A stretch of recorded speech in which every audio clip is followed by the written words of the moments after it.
सबैलाई मेरो फेरि पनि नमस्कार। म नारायण घिमिरे क्यानाडाको टोरन्टोबाट। भर्खरै मैले खाद्य अनुगमन बारेमा एउटा सिरिज 1 यहाँहरू सामु ल्याएको थिएँ। फेरि समय सन्दर्भ यस्तो पर्यो, तपाईहरुसँग फेरि भेट गर्ने मौका पाइन्छ जस्तो छ। केही साथीहरूले भर्खरै एउटा त्यहाँको नेसनल टेलिभिजन हो अथवा चाहिँ कुनै एउटा टेलिभिजन प्रोग्रामबाट सर्वसाधारणको सूचित हुनको लागि ल्याएको टेलिभिजन र त्यो प्रोग्राममा भएको कतिपय कुराहरू खाद्य विज्ञानको साइन्सको एंगलबाट हेर्दाखेरि आफूलाई अलिकति शंकास्पद लागेकोले मेरो विचारधारा राखिदिनुस् न भनेर केही हाम्रा फुड साइन्स साथीहरूले भन्नुभएको थियो। मैले त्यसैलाई मध्यनजर राखेर मैले फेरि आज यो नेपालमा खाने तेलको अनुगमनको नाममा भएको चाहिँ अर्को एउटा चाहिँ खाद्य आतंक भनेर यो एउटा चाहिँ सिरिज 2 लाई ल्याएको छु। यो बारेमा कुरा गर्नुभन्दा पहिला मलाई के लाग्छ भने तपाई हामी एउटै पिसमा रहौं, एउटै चाहिँ लेभलमा रहौं, हामी के कुरा गर्दैछौं भन्ने बारेको लागि कुन चाहिँ म त्यो 2 सिरिजमा प्रसारण गरिएको टिभी जुनको चाहिँ मेन जिस्ट हो त्यो चाहिँ म तपाईहरुलाई यहाँ देखाउन चाहन्छु।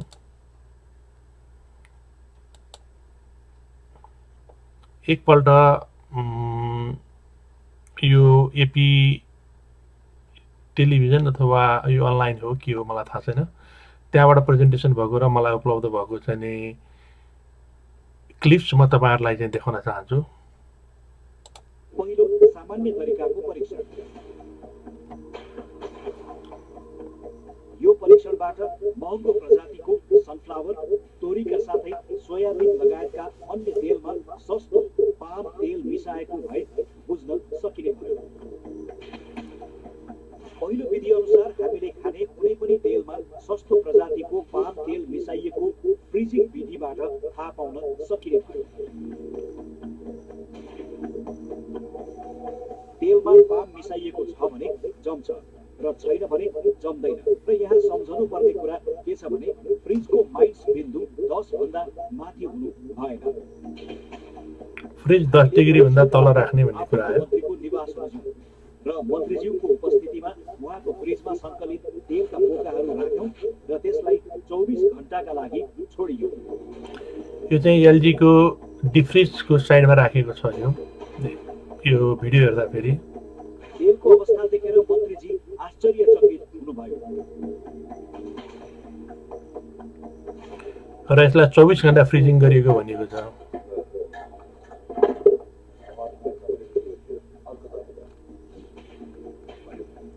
शक्तिको सोयाबिन तेल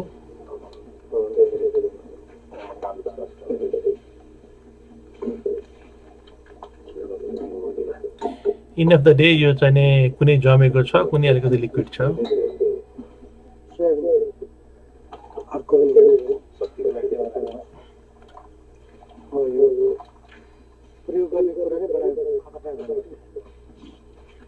यो स्वस्तिकको तेल जुन शक्ति स्वस्तिक भनेको नेपालीको मेरुदण्ड नै हुनुपर्छ, किनभने म सानो हुँदा पनि यही तेल खाएरै हामी चाहिँ आफ्नो जीविकोपार्जन गरिरहेका थियौं।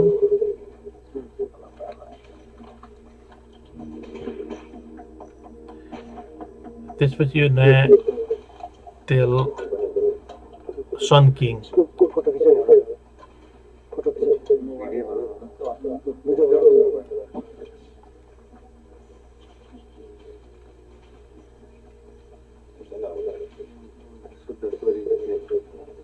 अनि यो चाहिँ तोरीको तेल भनिएको छ। मैले राम्रो पढ्न सकिनँ।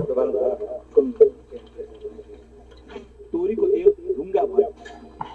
तोरीको तेल एकदमै पुरै जम्यो, एज अ फ्रोजन भयो भनेको छ। सोयाबिन लेदो पर्यो। सोयाबिन अलिकति कम जम्यो रे र सनफ्लावर जमेको देखियो। Sunflower semi. तर अचम्ममा पार्यो तोरीको तेलले। उहाँहरू फ्रोजन भयो भनेर अचम्म हुनुभएछ।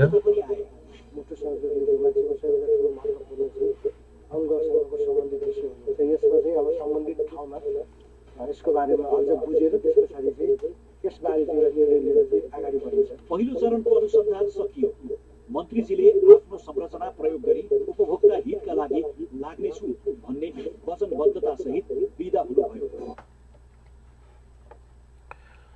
यसो क्लिप थुप्रै छ। म यो फ्रोजनबाट जुन मैले टिभी चाहिँ नि 2टा सिरियल रहेछ राम्रोसँग हेरेँ, यसबाट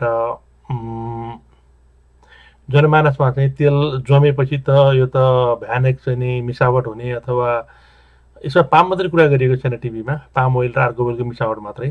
तर चाहिँ एउटा फ्रिजमा राखेर यो जम्ने बित्तिकै चाहिँ नि यो त एकदमै अहवाह के भन्छ नि, एउटा चाहिँ नि ठुलै चाहिँ नि हामीले हाम्रो यो मलाई जहाँसम्म लाग्छ ब्रान्डेडहरू चाहिँ नि नेपाल वाइज नै चाहिँ नि भएका ब्रान्डेडहरू हुनुपर्छ। यो ब्रान्डेडबाट चाहिँ नि एकदमै उपभोक्ताहरू चाहिँ नि पुरा चाहिँ नि उनीहरूलाई चाहिँ नि राम्रो चाहिँ नि खानेकुराहरू पुगिरहेको छैन भन्ने किसिमको मेसेज दिएको छ।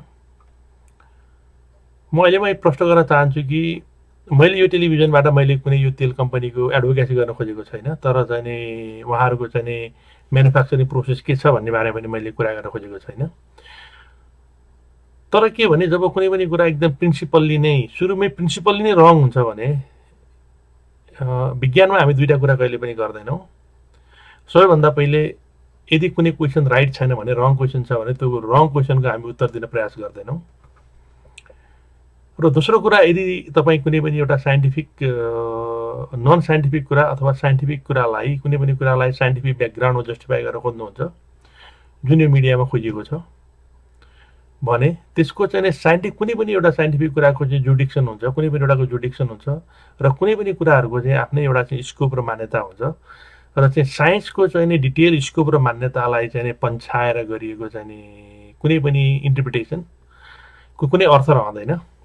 त्यो भएर अहिले यहाँ जुन टिभीमा देखाइएको छ त्यसलाई एउटा चाहिँ नि एज अ साइन्सको भ्यूबाट र एउटा चाहिँ नि फुड साइन्टिस्टको आँखाबाट हेर्दा मैले चाहिँ यसलाई कसरी बुझ्छु, मैले त्यो बारेमा मात्रै बताउँदाखेरि चाहिँ मबाट आशा गरिएको फिडब्याकको अर्थ रहनेछ। रिमेनिङ कुराहरू चाहिँ मेरो सब्जेक्ट म्याटरको होइन।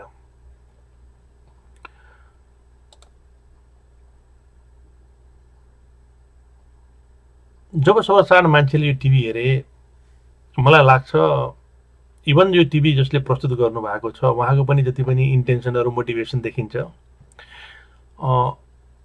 म अझै पनि बेनिफिट अफ डाउट चाहिँ नि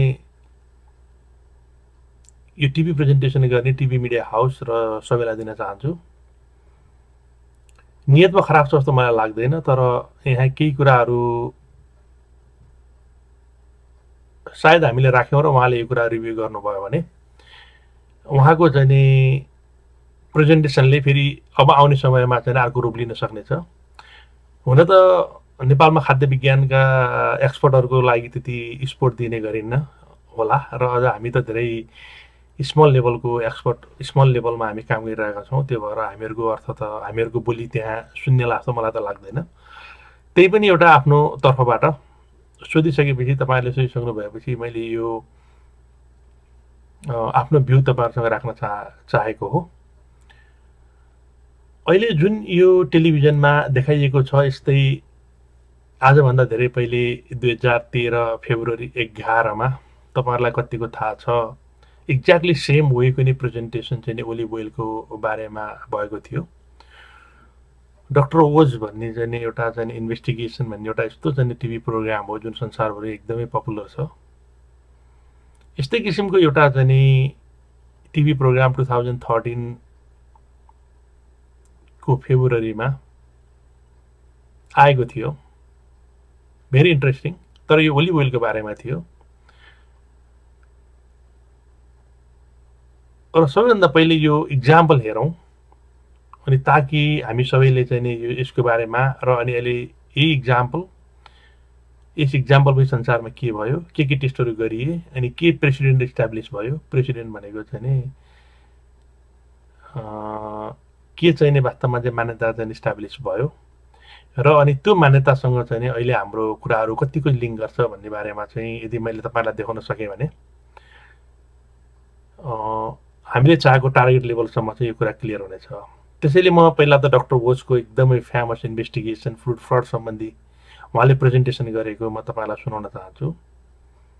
यो पनि उहाँको टिभीबाट अहिलेको जस्ताको त्यस्तै मैले राखिदिएको छु। Covering one of the biggest lies at the supermarket. Counterfeit food that you don't know about. The next counterfeit food is near and dear to me. It's fake extra virgin olive oil. I was stunned to learn that some experts believe that nearly 70% of the extra virgin olive oil that is sold worldwide is fake. Sean Kennedy is back with us. He's the director of the National Center of Food Protection and Defense. Dan Flynn is also joining us, the executive director of the UC Davis Olive Center in California. He's a definitive expert on olive oil. All right, Dan, let's start by getting our terms straight. What does it mean when something is extra virgin olive oil? Well, it's the top grade of olive oil, and it's made from crushed olives, almost like apple juice. You crush the fruit, extract the juice. That's it. It's natural, no chemicals, no solvents, no heat. They mentioned this concept of just squeezing it out like you would for an apple to make apple juice. Is it really an oil then? Well, it is an oil. The juice of an olive is a combination of oil and water, and then they separate the oil for bottling. That's an interesting insight because it takes time to do that, which means it's expensive to do that. That's right. You recently studied several olive oils found at the supermarket, and I want you to hear this information because it's critical. What did you find when you did that study in our supermarkets? We pulled oils off the shelf, some of the most well-known brands in America. We found that 65% of the oils that we studied, of imported oils, I should say, did not meet the basic standard for extra virgin. 65% जाने वाले That's shocking. Well, fake some of the descriptors that we had when people, trained tasters, tasted these oils included musty, waste pond, baby diaper, waxy, crayons. उपभोक्ताहरूले चिन्तित देख्नुहुन्छ Things you don't want to get near your salad bowl. But Sean, that's not the only kind of fraud. There are also ingredients that are sometimes added to the olive oil. There's sometimes ingredients to make it look like it's extra virgin olive oil by coloring or even aroma. But there are also cases where it's not even olive oil at all, where it's sunflower oil or hazelnut oil or canola oil that they add food coloring to make it look like olive oil. And unfortunately, there have been cases of industrial oil being passed off as olive oil. I think it infuriates me. I think you guys are being duped. I feel like I'm being duped. We are spending good money to buy extra virgin olive oil in the interest of good health. That's going to make for me worse. TV संचारलाई हेर्नु धेरै emotional हुनुभयो उहाँलाई एकदमै चाहिँ And I guess anger express भइरहेछ bad or rancid olive oil loses much of the antioxidant benefit. किनभने एक्सपर्टहरूले धेरै कन्फिडेन्टली उत्तर दिइरहनु भएको छ कि उहाँले जे भनिरहनु भएको छ एकदमै राइट भनेको छु There are issues of allergies. I mean, if you're allergic to nuts and they use the nut oil that they added with their olive oil to cut it to make it, differently and save money, that's a big issue for a lot of folks. So, Sean, how are they getting away with this? Well, it's basically all about money. This is a really profitable business to do fake food. If you're taking cheap oil and calling it extra virgin olive oil, you're making a very big profit. Some estimates say that the fake olive oil business is as profitable as the cocaine trade, and it's certainly a lot easier. As the cocaine trade? As the cocaine trade. And you're not going to have the same penalties if you do fraud of olive oil as if you're selling cocaine. So then how do we know if we're buying the real thing? Well, some things that I recommend to consumers would be first to look for a dark glass bottle. Protect the oil from light, which degrades the oil. Avoid those clear bottles. Secondly, look for a harvest date on the bottle. The Best By date alone is not going to give you very good information. Only the harvest date is going to let you know when that oil was made. Buy it within 15 months of that date and then move on to the next harvest. And then finally, look for a quality seal. The California Olive Oil Council requires oils to pass strict chemistry and sensory criteria to get their seal. If you're buying an imported oil, don't be fooled by the front of the label, which might sound Italian. If you turn it around, it might say that it's a combination of oil from multiple countries. Look for a specific producer, somebody that has a mill and an orchard if you're buying imported. It'll say produced in Italy or a town in Italy. Right, or it'll say packed in Italy, but the oil may have come from Spain, Greece, Tunisia, Italy, and other countries. Yeah. Can I share with everyone my little ultimate olive oil test that I think everyone who can hear my voice ought to do at home right now? It's not 100% foolproof, but it's what my family does, and other experts think it's a worthwhile experiment to do. You're going to take your extra virgin olive oil and you're going to put it in the fridge. If it freezes, so when you turn the bottle upside down, nothing comes out, then you're pretty sure it's pure. If it doesn't, it's not a good sign. Doesn't mean for 100% that you've got the wrong stuff, but it's a pretty good sign that you didn't get the right stuff, because if 100% olive oil usually will freeze at the temperature of your fridge. यसमा चाहिँ तपाईले के देख्नुभयो भने यहाँ चाहिँ नि यदि फ्रिज भएन भने चाहिँ नक्कली है भनेर ओलिभ ओइलको केसमा चाहिँ भनिएको छ। नेपालमा चाहिँ फ्रिज भयो त्यो भएर नक्कली भनिएको छ।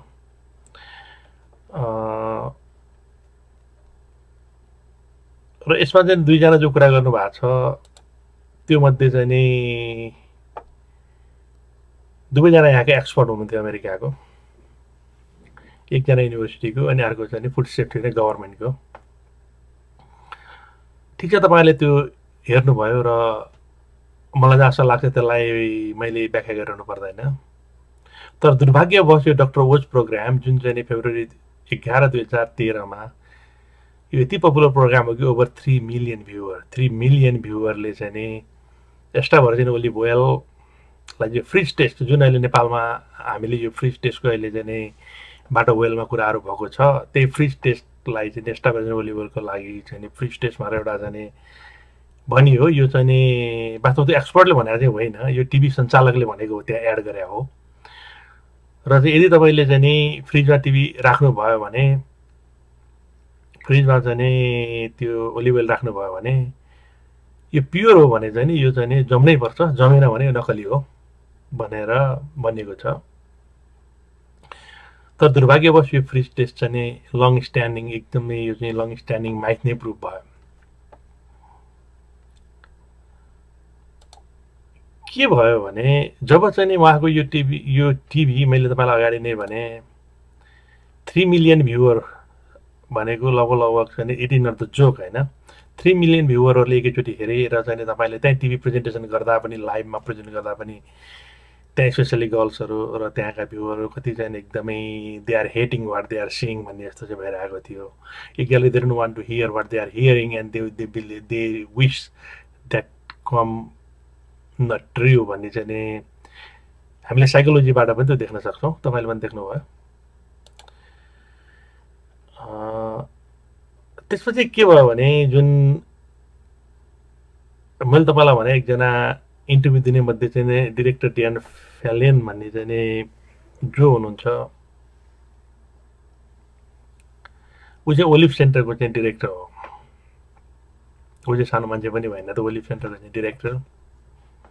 He's one of the big guy, well-renowned guy. यो इन्टरभ्यू भएको विदिन द विक प्रत्येक मान्छेले चाहिँ नि तेल घरमा लाने अनि त्यहाँबाट चाहिँ नि फ्रिज हुने होइन, अनि एक्स्ट्रा भर्जिन ओलिभ ओइल भनेको छ। अनि यति चाहिँ उनीहरू आतंकित भयो कि उसले यति अनबियरेबल नम्बर अफ इन्क्वायरीहरू भयो, अनबियरेबल नम्बर अफ इन्क्वायरी भयो। यो फेक हो कि यो एडल्ट्रेटेड हो कि, यो फेक र एडल्ट्रेटेड दुईवटा भिन्न भिन्न टर्मिनोलोजी हो। त्यसको बारेमा आजको अब जुडिक्सन होइन, तपाईँ चाहिँ नि आफै स्टडी गर्नु होला। अथवा मेरो एउटा चाहिँ नि डिसी नेपालमा फेक मिट हामी कसरी बनाइरहेको छौँ भनेर त्यो बारे इन्टरभ्यू छ, त्यो हेऱ्यो भने पनि तपाईँले चाहिँ नि आइडिया होला। तर मभन्दा धेरै क्रेडिबल सोर्स तपाईँहरूले भेट्नुहुन्छ। उसलाई यति ठुलो प्रेसर पर्यो कि यो चाहिँ University of California, Davis Olive Center भनेर युनिभर्सिटी अफ क्यालिफोर्नियामा छ, हाइली रेपुटेड युनिभर्सिटी हो। यति हङ्गामा भयो कि University of California Saint David Olive सेन्टरले चाहिँ नि जुन कुरा टिभीमा देखाइयो नि त्यसैको एउटा चाहिँ नि त्यसैको चाहिँ नि कतैबाट हुन त टिभी सञ्चालकले भने चाहिँ मैले गुगल सर्च गरेँ भनेर, अब गुगल सर्चमै बिलिभ गर्न थाल्यो भने त संसार कहाँ पुग्छ, त्यो आफ्नै ठाउँमा छ। कतैबाट गएको जस्तो लाग्छ, त्यो हेर्दाखेरि चाहिँ लिङ्क जस्तो देखिन्छ। ऊ बाध्य भयो कि उसले चाहिँ नि यो बारेमा चाहिँ नि जे भनिएको छ त्यो कुरो भ्यालिडेट गर्न पनि ऊ बाध्य भयो। त्यसपछि उसले के गर्यो भने इमिडिएट डेभिस ओलिभ सेन्टरले रिसर्च गरेर भ्यालिडेट गर्नको लागि भनेको कुराहरू चाहिँ फ्याक्ट थिएन भनेर उनीहरूले रिसर्च गरे। अनि result of the experiment when release, रिजल्टहरू आएपछि त्यो एक्सपेरिमेन्टको रिजल्टहरू चाहिँ रिलिज पनि गरियो र पब्लिकली नै त्यसलाई चाहिँ युनिभर्सिटी अफ क्यालिफोर्नियाले आफ्नै खर्चले चाहिँ पब्लिकमा फेरि जानुपर्ने बाध्यता भयो। डक्टर ओसको चाहिँ त्यो धेरै पपुलर प्रोग्रामको, र त्यसले के चाहिँ प्रुभ गर्यो भने इट इज अनरिलायबल इन्डिकेटर।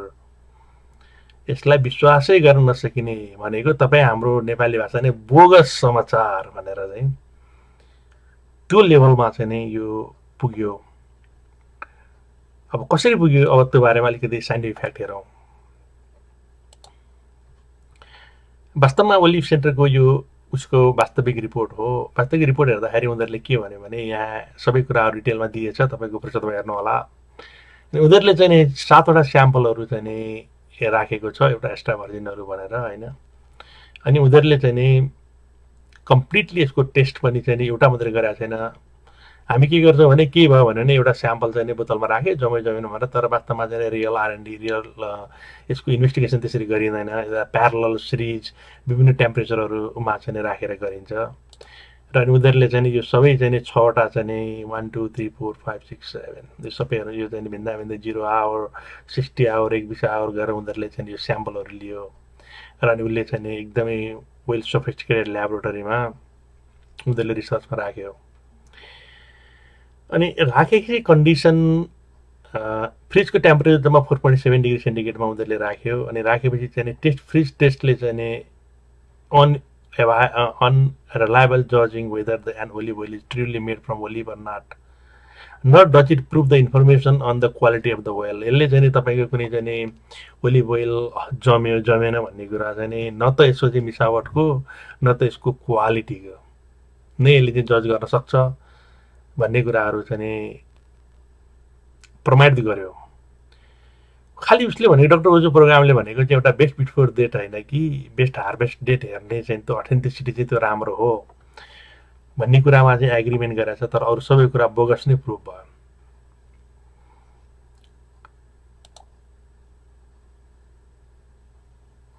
वास्तवमा एक्सपेरिमेन्टको रिजल्ट तपाईँले हेर्नुभयो भने नम्बर 1 नम्बर 2 र नम्बर 6 यहाँ देखिन्छ। यो 3टा मात्रै चाहिँ नि जम्यो, जुन चाहिँ नि कोल्ड टेम्परेचरमा चाहिँ नि यदि यो रियल तेल हो भने जम्नुपर्छ होइन। तर यहाँ चाहिँ अरू जम्न सकेन। अनि पछि गएर चाहिँ नि हामी हेर्दै जान्छौँ यसलाई, अलिकति यो डिटेलमै म तपाईँलाई राखेको छु। अनि वास्तवमा चाहिँ नि नजम्ने र जम्नुमा पनि रिजन छ त्यसमा।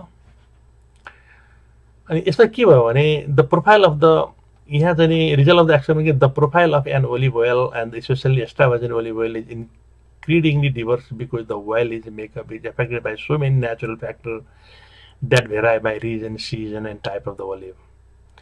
वास्तवमा चाहिँ नि ओलिभको आफ्नै एउटा प्रपर्टी छ नि, आफ्नै एउटा प्रपर्टी पनि उनीहरूले चाहिँ रियल एक्स्ट्रा भर्जिन ओलिभ ओइलहरू ल्याएर रियल चाहिँ राखेर रियल चाहिँ डुप्लिकेट इन्भाइरोमेन्टहरूमा टेस्ट गरेर अनि सारा हेरेपछि उनीहरूले चाहिँ डिटेल, अब किनभने यति ठुलो चाहिँ नि हङ्गामा भइसकेपछि डिटेल इन्भेस्टिगेसनबाट कुनै पनि एउटा तेल ओलिभको ओइल जम्छ कि जम्दैन भन्ने कुराहरू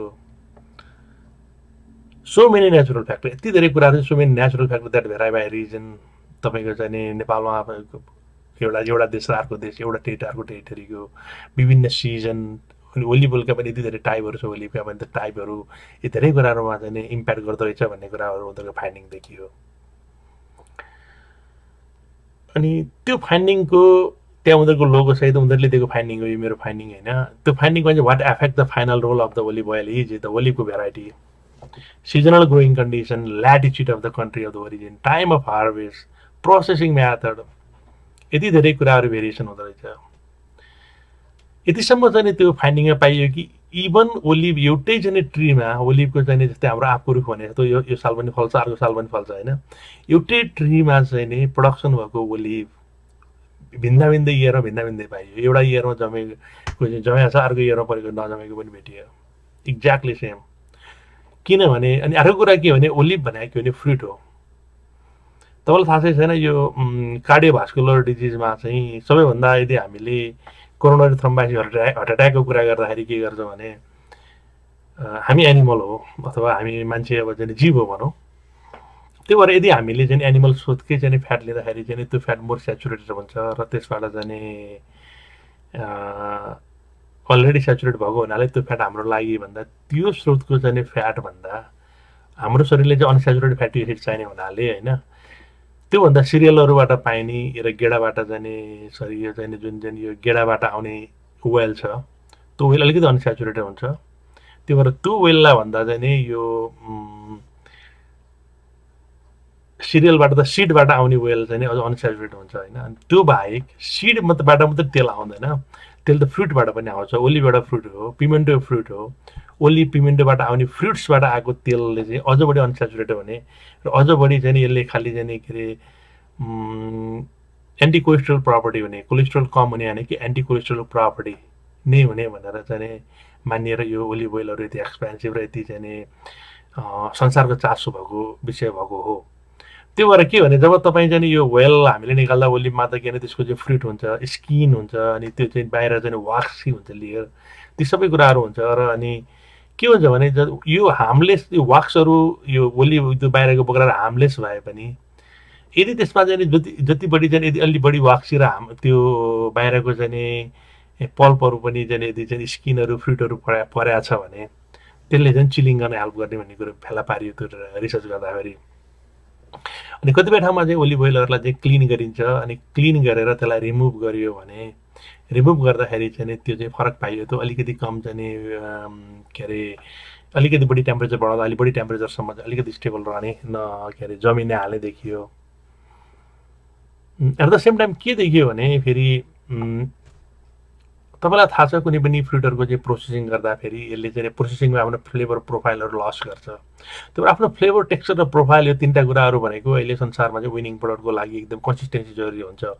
जसरी तपाईँले एक साल अघिल्लो जस्तै अब इन्डियामा चाहिँ ओली रिजन ब्ल्याक पेपर हुन्छ, अनि यो सालमा फलेको ब्ल्याक पेपर अर्को सालमा फलेको ब्ल्याक पेपरसँग कन्सिस्टेन्ट हुँदैन, तर तपाईँको कस्टमरले कन्सिस्टेन्ट रिजल्ट चाहन्छ। तपाईँ आज चाहिँ नि तपाईँको डिपार्टमेन्ट स्टोरमा गएर जुन किन्नुभएको ब्रेड छ भोलि पनि एक्ज्याक्टली सेम टेस्ट र सेम फ्लेभर तपाईँ चाहनुहुन्छ, सेम इभन कलर पनि सेम चाहनुहुन्छ, पछि पनि सेम चाहनुहुन्छ।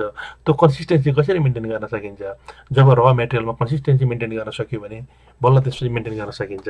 तर हामीले फुडमा हामीले ह्यान्डल गर्ने प्रडक्टहरू एग्रिकल्चर प्रडक्टहरू हो। एग्रिकल्चर प्रडक्टहरूको क्वालिटी एग्रिकल्चर चाहिँ सिजनल डिफ्रेन्स हुन्छ, भेरिएसन हुन्छ। त्यो सिजनल भेरिएसन अनुसार डिफ्रेन्स भए तापनि तपाईँको कस्टमरले तपाईँको ब्रान्डेड तपाईँको अथेन्टिक प्रडक्टको चाहिँ तपाईँले जुन इमेज मार्केटमा दिनुभयो त्यसलाई मेन्टेन गर्न के गरिन्छ भने अघिल्लो सालको चाहिँ प्रडक्ट पछिल्लो सालसँग चाहिँ ब्लेन्डिङ गर्नुपर्ने हुन्छ, अनि कतिपय चाहिँ फ्लेभर ब्लेन्ड गर्नुपर्ने हुन्छ। अनि तपाईँको यो ब्लेन्डिङको चाहिँ जुन एउटा वे छ किप द कन्सिस्टेन्ट फ्लेभरको लागि जुन चाहिँ एउटा ब्लेन्डिङ गर्ने चाहिँ प्रोसेस र ब्लेन्डिङ गर्ने चाहिँ त्यसको मेटेरियलको चाहिँ त्यो एक्जाम ओलिभ टु ओलिभ ब्लेन्डले पनि तपाईँको चाहिँ जम्ने अथवा नजम्ने भन्ने कुरामा सिग्निफिकेन्टली चाहिँ डिफ्रेन्ट भएको पाइयो। There is also affect the time, level, cold required to get the solidification stage. तपाईँले त्यो सोलिडिफिकेसन स्टेजमा कसरी जाने भन्ने कुराहरूमा चाहिँ नि कम्प्लिटली चाहिँ के इम्प्याक्ट गरेको पाइयो त्यति बेला। अनि त्यो भएर त्यही जेन्टलमेन जो चाहिँ यो चाहिँ जसले चाहिँ जसको अगाडि चाहिँ ओलिभको फ्री टेस्ट गरिएको थियो उहाँकै North American Olive Oil Association नोएवाको चाहिँ तपाईँले आफ्नै लेटर हेडमा त्यसपछि उनीहरूले क्लियरली संसारलाई नै स्टेटमेन्ट जारी गरे, there is no simple magic home test to check for olive oil authenticity. Olive ओइलको अथेन्टिसिटीको लागि त्यस्तो कुनै तपाईँले घरमा चेक गर्ने जस्तो छैन, एउटा टेस्ट जस्तो सजिलो मेथड छैन। Extra virgin olive oil will crystallise and or solidify at a wide variety of time and temperature exposure. Wide भेराइटीमा चाहिँ नि हुन्छ, जस्तै तपाईँको यसको चाहिँ नि कति बेला क्रिस्टलाइज हुन्छ कति बेला हुँदैन, यहाँ सोलिडिफाइड अनि क्रिस्टलाइज बोथ भइरहेको छ होइन। अनि यो तपाईँको चाहिँ विज्ञानको स्टुडेन्ट तपाईँले पक्कै पनि बुझ्नुहुन्छ, फुड साइन्सको स्टुडेन्टले नि at the this variance is what make extra virgin olive oil is truly special. यो जति पनि भेरिएन्स छ नि यी भेरिएन्सले गर्दा पनि तपाईँको चाहिँ यो ओलिभ ओइलको चाहिँ स्पेसियालिटीमा कम्प्रोमाइज गरेको हुने छैन। Forget the fridge and focus instead of enjoying the wide variety of flavor food amongst the extra virgin olive oil. Forget about this fridge taste जुन भनियो त्यो गल्ती गरियो।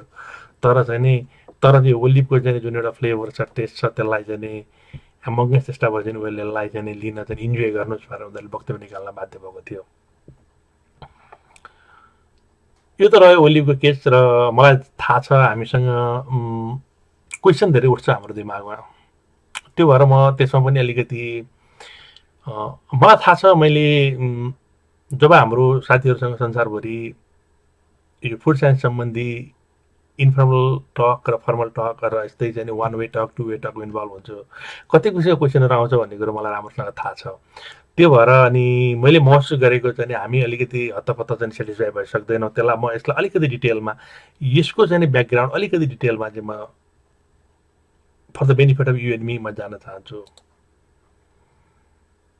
अब यसलाई चाहिँ केमिस्ट्रीबाट चाहिँ एक्चुअली रिभ्यू गरौँ के हो त केमिस्ट्री ओके यो कुराहरू आयो र यसको बिहाइन्डमा कुनै पनि कुराको हामीले साइन्टिफिक कुरा गऱ्यौँ अहिले त चाहिँ यो घटना भयो अनि त्यसपछि चाहिँ यो भयो यसो भयो त्यो भएर होइन मार भन्नुभन्दा अलिकति यसको केमिस्ट्रीको बारेमा डिस्कस गरेपछि अलिकति हामीलाई कन्भिन्सिङ होला जब हामी फ्रिजिङ सम्बन्धी कुरा गर्छौँ सायद हामीलाई चाहिँ स्कुल जीवनको याद आउँछ स्कुल जीवनमा फ्रिजिङ भनेपछि हामीलाई सबैभन्दा पहिले हाम्रो साइन्सको टिचरले पानीलाई चाहिँ जमाएर चाहिँ देखाएको हाम्रो दिमागमा आउँछ होइन त्यो भएर पानीको इक्जाम्पल लिएर गऱ्यो भने हामीलाई सजिलो होला भनेर मैले पानीको इक्जाम्पल लिएको छु यदि तपाईँले पानीको चाहिँ मलिकुल हेर्नुभयो भने यो लिक्विड स्टेटमा के हुन्छ भने यताउता दौडिरहेको हुन्छ spin around move around bumps and bounce around भएको हुन्छ होइन पानी चाहिँ मलिकुलहरू चाहिँ दौडिरहेको हुन्छ अनि के हुन्छ भने जब तपाईँले त्यसलाई पानी चाहिँ अलिक कोल्ड गर्दै जानुहुन्छ त्यो पानीको मलिकुलहरू नजिक आउँछ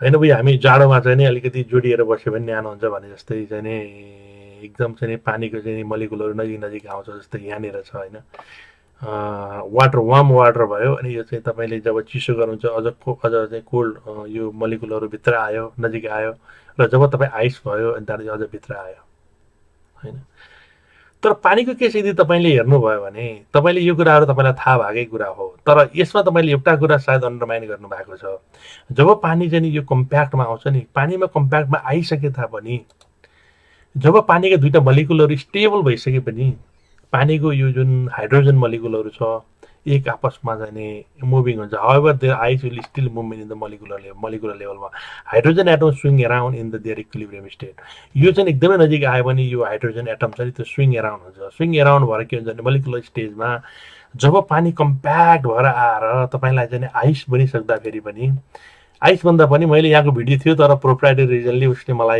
मैले त्यो भिडियो राख्न सकिनँ किनभने अब अर्काको भिडियो राख्नको लागि अनुमति चाहिन्छ मैले अनुमति यदि छिटै लिन सक्ने अवस्था रहेन अनि जति कम्प्याक्ट चाहिँ यो आइस बनिसक्दा पनि के हुन्छ भने यो हाइड्रोजनको मुभमेन्ट तपाईँलाई थाहा छ चाहिँ हाइड्रोजन अक्सिजनको यो चाहिँ एटम टु एटम लेभलको मुभमेन्टले उसलाई चाहिँ स्विङ अराउन्ड गर्छ इक्विलिब्रियम स्टेटमा गएपछि यसलाई कम्प्याक्ट बनाउँछ कम्प्याक्ट गरेपछि के हुन्छ भने at the end of the day जब तपाईँले चाहिँ सर्टेन टाइम यसलाई सेटल हुने मौका दिनुहुन्छ अनि यसको अल एराउन्ड द यो चाहिँ आइसको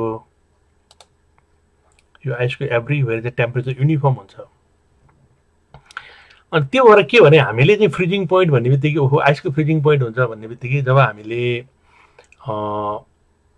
आइस हामीले चाहिँ सानो चाहिँ बच्चामा चाहिँ पढेपछि हामीले युनिल्याटरली चाहिँ सबै कुरा आइस जस्तै हो भइहाल्छ भन्ने किसिमको एउटा अनक्वेसनेबल चाहिँ ब्रेनमा राखियो भने यति सानो क्वेसनले पनि हामी फुड साइन्टिस्टहरूलाई चाहिँ दिमागलाई चक्कराइदिन्छ यो चाहिँ तपाईँहरू त्यो भएर म अहिले नयाँ ग्रेजुएटहरूलाई भन्छु तपाईँलाई आइस पढाइयो भने आइसको बारेको चाहिँ एउटा चाहिँ उदाहरणले तपाईँको ब्रेनलाई अनक्वेसनेबल बनाइदिएर फेरि चाहिँ तपाईँहरू यस्तै चाहिँ डेलीमा नफस्नुहोस् जुन चाहिँ पछाडिबाट तपाईँलाई क्लियर हुन्छ अनि त्यो भएर वास्तवमा के the freezing point depend on the liquid thus depend on the magnitude of the attractive force between the molecule that is constitute त्यसको मलिकुल तर चाहिँ फ्रिजिङ के हुन्छ भने त्यो मलिकुलर कन्स्टिट्युटमा चाहिँ डिपेन्ड गर्ने गर्छ तर जति सजिलै हामीले चाहिँ हाम्रो दिमागमा फ्रिजिङ पोइन्ट भनेको जे हो भन्ने कन्सेप्ट बनाएको छौँ नि जब तपाईँ चाहिँ एउटा आइसबाट वाटरबाट जब तपाईँ चाहिँ फुड सेक्टरको तपाईँ आफूलाई साइन्टिस्ट हुनुहुन्छ तपाईँ फुड सेक्टरको चाहिँ फुड टेक्नोलोजिस्ट त्यत्रो 4 वर्ष हामी चाहिँ स्पेन्ड गऱ्यौँ अथवा हामीले चाहिँ आइएससी पास गरेर अनि फुड साइन्स पढ्ने स्टेजमा हामी गइसके पछाडि हामीले चाहिँ एउटा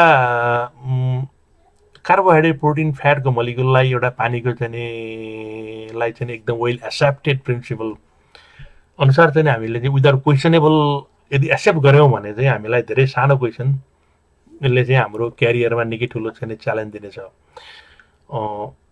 don't think that way life is not straight line life कहिले पनि स्ट्रेट लाइन हुँदैन यो चाहिँ एकदम डिफ्रेन्स छ भन्ने कुराहरू हो त्यो भएर यदि तपाईँले ओइलको केसमा हेर्नुभयो भने यदि तपाईँले चाहिँ ओइल मलिकुल भनेको तपाईँलाई थाहै छ यो चाहिँ ट्राइएसाइल ग्लाइसिरोल होइन ओइल मलिकुल भनेको ट्राइएसाइल ग्लाइसिरोल हो कल हामी ट्राइग्लिसराइड भन्ने गर्छौँ यदि यसमा तपाईँले हेर्नुभयो भने के हुन्छ भने ग्लिसरिन हुन्छ ग्लिसरोल हुन्छ connect with the 3 fatty acid 3टा फ्याटी एसिड मलिक्युलहरू भएको हुन्छ। अनि यदि तपाईले चाहिँ यो ग्लिसरिनमा 3टा फ्याटी एसिड मलिक्युल गरेर 3टा हाइड्रोजन 3टा वाटर सरी हामी चाहिँ हाइड्रोजन अक्साइड भन्छ होला, हाइड्रोजन अक्साइड यो 3टा वाटर मलिक्युल तपाईले निकाल्नु भयो भने अनि बल्ल तपाईलाई ट्राइग्लिसराइड भन्छ हैन। यो ट्राइग्लिसराइडमा 3टा वाटर हालेपछि यो फ्याटी एसिड हुन्छ। तपाईले त्यही भएर यसको चाहिँ फ्याट भोलि बिग्रियो भने जुन आयोडिन भ्यालु भनेर जुन तपाईहरुले चाहिँ त्यो फ्याटी एसिडको टेस्ट गरिन्छ नि हामीले हैन, एसिड भ्यालु भनेर जुन हामीले गर्छ नि, जब यो चाहिँ रेन्सिडिटी अक्सिडेसन भयो भने अनि यो वाटरले चाहिँ लिन्छ, लिएपछि अनि यो फ्याटी एसिडहरु चाहिँ निक्लन्छ। फ्याटी एसिड यदि निक्लियो भने चाहिँ यसले चाहिँ रेन्सिड भयो, रेन्सिड भएर चाहिँ यो फ्याट बिग्रियो कि भनेर क्वालिटी कन्ट्रोल टेस्टमा चाहिँ तपाईले विभिन्न भ्यालुहरु जुन हामी पछाडी हेरौँला गर्छौं नि हैन। एक्ज्याक्टली के त हो भने यो ग्लिसरलमा 3टा फ्याटी एसिड मलिक्युलहरु यसरी बसेपछि चाहिँ यो चाहिँ कम्पाउन्ड चाहिँ ट्राइग्लिसराइड, यो चाहिँ this is the fat molecule हैन। फ्याट मलिक्युल चाहिँ वाटरको जस्तो चाहिँ सिम्पल छैन र यसको चाहिँ 3D एनिमेसन गरेको यो चाहिँ त अब जस्ट चाहिँ सिमुलेसन हो। तर तपाईले एउटा चाहिँ भुल्नु भएको पोइन्ट के हो भने यो प्रत्येक जब यो हुन त यो सबै 3टा चाहिँ ग्लिसराइडहरु यो चाहिँ के रे यो फ्याटी एसिडहरु यसमा जोइन भए तापनि यो प्रत्येक हेलिक्सको each glycerol has an freezing point, आफ्नै फ्रिजिङ पोइन्ट हुन्छ। तपाईको आज 5 वटा औँला छ तर 5 वटै औँलाको भिन्दा भिन्दै सेन्सिटिभिटी हुन्छ भन्ने किसिमको चाहिँ यो कुरा चाहिँ हामीले बिर्सेका छौं यहाँनिर आएर। यो सिम्पल कुरा किन हामीले बिर्स्यौं भने जस्तै मैले अस्ति अगाडि अजिनामोटोको बारेमा कुरा गर्दाखेरि एउटा कुरा भन्न बिर्सेको थिएँ कि जस्तै मलाई पछि लागेको थियो तपाई हामीको सानैदेखि हामीले आमाको दुध खान्छौं हैन। अनि आमाको दुध खाएपछि के हुन्छ भने आमाको दुध जति बेला हामी चाहिँ हाम्रो ब्रेन त 6-8 इयरमा त सबै ग्रो भइसकेको हुन्छ हैन। अनि आमाको दुध खाँदाखेरि एउटा बच्चाले चाहिँ सबैभन्दा सेफेस्ट र चाहिँ हाम्रो टङले हामीले चाहिँ अनकन्सियस ब्रेनले चाहिँ यो चाहिँ दुध चाहिँ दुधको टेस्टलाई हामीले के भने अनकन्डिसनल सेफ भनेर हाम्रो चाहिँ बडीले एक्सेप्ट गरे हुन्छ। तर वास्तवमा आमाको दुधमा के हुन्छ अजिनामोटो र साल्टको एउटा रेसियो हुन्छ हैन। अनि एज हामी फुड साइन्टिस्ट जस्तै मेरो जब हाम्रो जब के हो त एज अ फ्लेभरिस्ट मेरो जब के हो भने तपाईले एउटा खाना बनाउनुहुन्छ तर तपाईको खानामा चाहिँ एडिक्सन थप्ने मेरो काम हो हैन। एडिक्सन थप्ने भनेको चाहिँ तपाईको चाहिँ कस्टमरले एकचोटी तपाईको खाना खाएपछि उसलाई चाहिँ यस्तो मिठो लाग्छ कि फेरि उसलाई चाहिँ फेरि तपाईको यहाँ आएर चाहिँ खाना नखाइकन उसको चित्तै बुझ्दैन। त्यो एडिक्सन भ्यालु हामीले थप्ने हो नि एज अ फुड साइन्टिस्ट चाहिँ एज अ फ्लेभरिस्ट मेरो एउटा जब भने फुड साइन्टिस्ट र नि एज अ फ्लेभरिस्टको जबमा भने हामीले कसरी एक्सप्लोइट गर्छौं भने जसरी चाहिँ अजिनामोटो र सालको जुन रेसियो छ एक्ज्याक्टली त्यही रेसियो चाहिँ यदि हामीले एउटा सेभरी प्रोडक्टमा हामीले यदि राख्न सक्यौं भने के हुन्छ भने तपाईको ब्रेनले क्वेसनै गर्दैन। यदि तपाईले त्यहाँ चाहिँ पोइजनै हाल्नु भयो एकदमै किन बिटरनेस हाल्नु भएको छ भने पनि त्यो अजिनामोटो र साल्टको चाहिँ एउटा जुन एक्ज्याक्ट रेसियो तपाईको चाहिँ जब टङले भेटाउँछ नि wow it is what I am looking for. तपाईले एकदमै सानोमा खाएको टेस्टलाई तपाईको अनकन्सियस ब्रेनले विदाउट क्वेसन एक्सेप्ट गर्छ के। एक्ज्याक्टली के भने यहाँ पनि तपाईलाई त्यही चाहिँ नि डेलीमा हो। तपाईले चाहिँ विदाउट क्वेसन चाहिँ नि यो हामीले आइसको चाहिँ नि के रे यो फ्रिजिङ पोइन्ट पढेको कन्सेप्टले विदाउट क्वेसन हामी चाहिँ नि यहाँ आएर गऱ्यो भने त्यो सिचुएसनमा चाहिँ नि मलाई यो डेलीमा चाहिँ हाम्रो लट अफ साइन्टिस्ट पुग्यो जस्तो लाग्यो उनीहरूको सोसियल मिडियाको कमेन्टहरू देखेर र हाम्रो साथीहरूको डिस्कसनहरू सुनेर। अनि मैले तपाईँलाई अघि पनि भने यो ट्राइग्लिसराइड छ यो प्रत्येकको फ्रिजिङ पोइन्ट सेपरेट हुन्छ। उदाहरणको लागि यदि तपाईले चाहिँ एउटा ओलिभ ओइलकै हामीले एक्जाम्पल लिएको हुनाले यदि तपाईले ओलिभ ओइल तपाईले हेर्नुभयो भने यसमा चाहिँ 62% ओलिक एसिड हुन्छ जसको फ्रिजिङ पोइन्ट 5.5 हो। यो ओलिक एसिड यो ओलिभको स्ट्रक्चर हो। अनि यस्तै पाल्मिटिक एसिड 30% हुन्छ जुन चाहिँ नि 18 डिग्री सेन्टिग्रेड हो। जस्तै यो चाहिँ टाइपिकल है एभरेज जस्तै नर्मल्ली चाहिँ यति भेटिन्छ भन्ने कुरा हो। 4% लिनोलिक एसिड हुन्छ जसको फ्रिजिङ पोइन्ट -2.8 हुन्छ र 2% स्टेरिक एसिड हुन्छ जसको चाहिँ फ्रिजिङ पोइन्ट चाहिँ 23 डिग्री सेन्टिग्रेड छ एभ्री हेलिक्सको। त्यही भएर तपाईले एउटा ओइल हेर्नुहुन्छ भने एकदमै चाहिँ त्यो क्लाउडी देखिन्छ नि हैन। अहिले जस्तै हामीले फेक मिटको अथवा फेक फुडको चाहिँ काम गर्दाखेरि जस्तै हामीले भेगन फुड बनाइरहँदाखेरि के हुन्छ भने यदि तपाईले रियल चाहिँ मिल्क छ नि रियल मिल्क चाहिँ नि कतिपय स्थितिमा चाहिँ मिल्कका कतिपय चाहिँ उहरू चाहिँ जस्तै चाहिँ गनाएको पुट्रिट हुन्छ हैन अन्न के अरे गाई दोहोरो ल्याएको चाहिँ जस्तै चाहिँ त्यो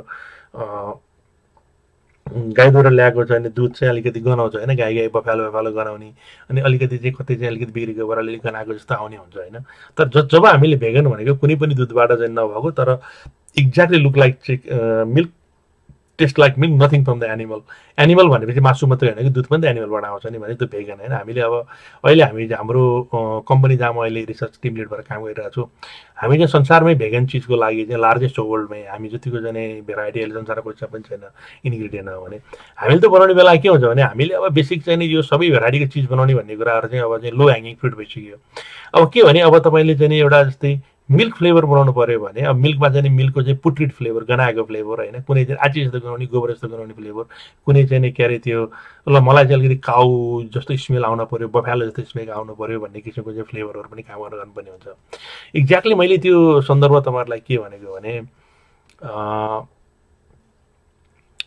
यो चाहिँ नि भिन्दा भिन्दै चाहिँ नि के अरे यो एसिडको चाहिँ नि के अरे जुन चाहिँ यो फ्रिजिङ पोइन्ट चाहिँ नि फरक हुन्छ नि त्यो बेला के हुन्छ भने त क्लाउडी देखिन्छ किनभने यस्तै यदि तपाईँले त्यही ओलिभ ओइललाई चाहिँ कोल्ड गर्नु भने सबभन्दा पहिला त्यसमा चाहिँ लिनोलिक एसिड चाहिँ नि -2.8 वाला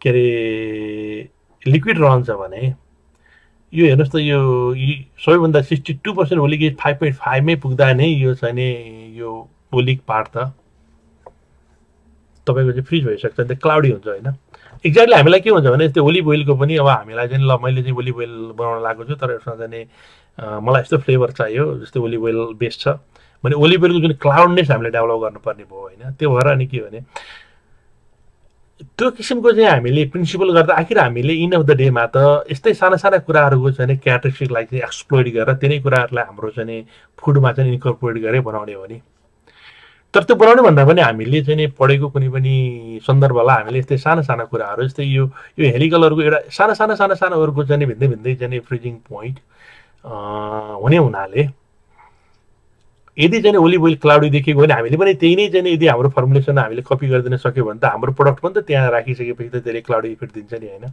एक्ज्याक्टली त्यो सन्दर्भमा गर्दाखेरि चाहिँ मलाई चाहिँ अलिकति यो माइनोटली अहिले चाहिँ हेर्ने चाहिँ बानी परेको छ यो इन्ग्रिडियन्टको बारेमा र जहाँसम्म अहिलेको यो वेलको बारेमा हामी कुरा गरिरहेका छौँ यसमा चाहिँ नि यो भिन्दै हेलिक्स यो भिन्दै चाहिँ एउटा चाहिँ उको भिन्दै हुन्छ होइन अनि यसको सन्दर्भ नि कस्तो हुन्छ भने तपाईँको चाहिँ जब यो एक साल चाहिँ तपाईँ चाहिँ एउटा ओलिभ लगाउनु भयो अनि अर्को सालको ओलिभमा के हुन्छ भने यो एसिडको यो मैले दिएको टाइपिकल मात्रा मात्रै हो तर यो मात्रा चाहिँ तलमाथि हुनसक्छ कन्डिसन अनुसार विभिन्न कारणहरूले त्यसले गर्दा के त भने यसको चाहिँ यो पर्सेन्टेजहरू पनि तलमाथि अलिकति मोडिफिकेसन हुने र जुन चाहिँ मैले तपाईँलाई अहिले पछि पिक्चरल गरेर देखाउँदाखेरि अलि तपाईँलाई क्लियर पनि होला त्यसले गर्दा के हुन्छ भने यदि तपाईँले एज अ होल राख्नुभयो भने कति डिग्री सेन्टिग्रेडमा चाहिँ यो फ्रिजिङ हुन्छ भन्दा कुरो फ्रिजिङ हुन्छ हुन्न भन्ने कुराहरू चाहिँ यो यसको थ्रेडले चाहिँ डिपेन्ड गर्ने भयो अब एउटा चाहिँ जुन 5 डिग्रीमै फ्रिजन हुन्छ भने यसले चाहिँ यदि तपाईँले माथिल्लो डिग्री सेन्टिग्रेडमा पनि जो फ्रोजन हुन सुरु गर्छ लामो समय राख्नुभयो भने त्यसले अर्कालाई पनि चाहिँ फेरि फ्रोजन गर्नलाई चाहिँ एसिलेट गर्ने भयो होइन अनि हाम्रो एउटा चाहिँ कमन कन्सेप्ट के छ भने जस्तै यदि तपाईँ फ्रिजको टेम्परेचर चाहिँ 8 डिग्री छ भने त्यहाँ राखेको प्रडक्ट 8 डिग्रीभन्दा बढी हुँदैन भन्ने कन्सेप्ट छ नि तर चिलिङमा चाहिँ इट इज नट अलवेज यो कुरा चाहिँ किनभने तपाईँले वाटरको लागि कुरा गर्न हुँदैन जस्तै चाहिँ वाटरको सबैभन्दा हायर डेन्सिटी 4 डिग्री सेन्टिग्रेडमा हुन्छ अनि सबै चाहिँ केमिकलहरूको चाहिँ हायर डेन्सिटी 4 डिग्रीमा हुँदैन होइन ट्रिपल पोइन्ट त्यो भएर चाहिँ उसको माथि भएको हो त्यसले गर्दा कस्तो भने अलिकति यहाँनिरको चाहिँ पोइन्ट यदि हामीले जब रियलाइज गर्छौँ रियलाइज गरेपछि यो चाहिँ फ्रिजिङ पोइन्ट टेस्ट चाहिँ किन चाहिँ बोगस हो र चाहिँ किन चाहिँ त्यो त्यत्रो ठुलो चाहिँ पपुलर प्रोग्राम संसारमा किन त्यत्रो ठुलो बेइज्जती सहनु पर्यो र उसले मात्रै होइन कि उसको प्रोग्राम त्यत्रो ठुलो प्रोग्राममा पपुलारिटीलाई गएका बिचरा टु डिस्टिङ्ग्विस्ड गेस्ट उसको बिचमा एउटा चाहिँ प्रेजेन्टेसन गर्नेले चाहिँ एउटा बिचमा यस्तो कुरा राखिदियो लाग्छ ऊ चाहिँ एउटा नन साइन्टिफिक मान्छेले एउटा कुरो भन्यो उसलाई धेरै ठुलो कुरो भने जस्तो लाग्यो होला तर उसलाई के गर्यो भने लाइफले चाहिँ उसको चाहिँ टेरिबल बनाइदियो जस्तै त्यो कुराहरू हामीले पनि देख्छौँ जस्तै कतिपय चाहिँ सेक्टरमा चाहिँ मान्छेहरू चाहिँ पढेको भन्दैमा अथवा चाहिँ त्यो सेक्टरमा चाहिँ कलेज सर्टिफिकेट भएको भन्दैमा त्यो बारेमा जानकार हुन्छ भन्ने हुन्न। अनि कोही मान्छे के हुन्छ भने अब कुनै सम्बन्धित सेक्टरमा चाहिँ जिम्मेवार भएको हुन्छ, जस्तै कुनै पनि डिपार्टमेन्टको चिफ भएर काम गरिरहेको हुन्छ अथवा कुनै पनि गभर्मेन्टको रिप्रेजेन्टेटिभ भएर काम गरिरहेको हुन्छ। अनि उनीहरूलाई के हुन्छ, कतिपय भित्री कुराहरू थाहा हुन्छ र थाहा भयो भने कतिपय कुरा रिलिज गर्न मिल्दैन, कहिले चाहिँ आफ्नो ओथको कारणले अथवा कहिले चाहिँ कम्पिटेटिभ मार्केटमा एडभान्टेजमा चाहिँ अर्काले नउठाओस् भनेर गभर्मेन्टको सर्भिसको कारणले पाउँदैन। तर नि हामी जब सोसियल सर्भिसमा जान्छौँ अनि त्यो बेलामा चाहिँ कहिलेकाहीँ मान्छेले के भने जस्तै अन्दाजको भरमा चाहिँ नि, तर अन्दाजको भरमा तर चाहिँ एक्ज्याक्टली मैले भनेको कुरा चाहिँ नि एकदम ठिक छ भनेर प्रेजेन्टेसन र कुराहरू राख्ने गर्दाखेरि र अर्काको रेस्पोन्सिबिलिटीहरू थाहा नहुँदाखेरि अनि के हुन्छ भने सोसियल मिडियामा चाहिँ अलिकति आफूलाई चाहिँ नि त्यसलाई फेरि चाहिँ नि त्यो पढ्नेहरूले चाहिँ भिन्दै किसिममा ट्रिट गरिदिने र चाहिँ म एब्युज भएँ भन्ने किसिमको चाहिँ नि एब्युज गर्यो भनेर उसलाई फेरि अर्को डिसिप्लिनरी कारबाही पनि हुनसक्ने अवस्था हुनाले इभन हामीलाई पनि त्यो कुराहरू एउटा फिलो हुने हुनाले चाहिँ त्यो प्रेजेन्टेसनमा इन्ड अफ द डेमा चाहिँ प्रेजेन्टरले गरेको चाहिँ रिजनले गर्दाखेरि यो चाहिँ नि यो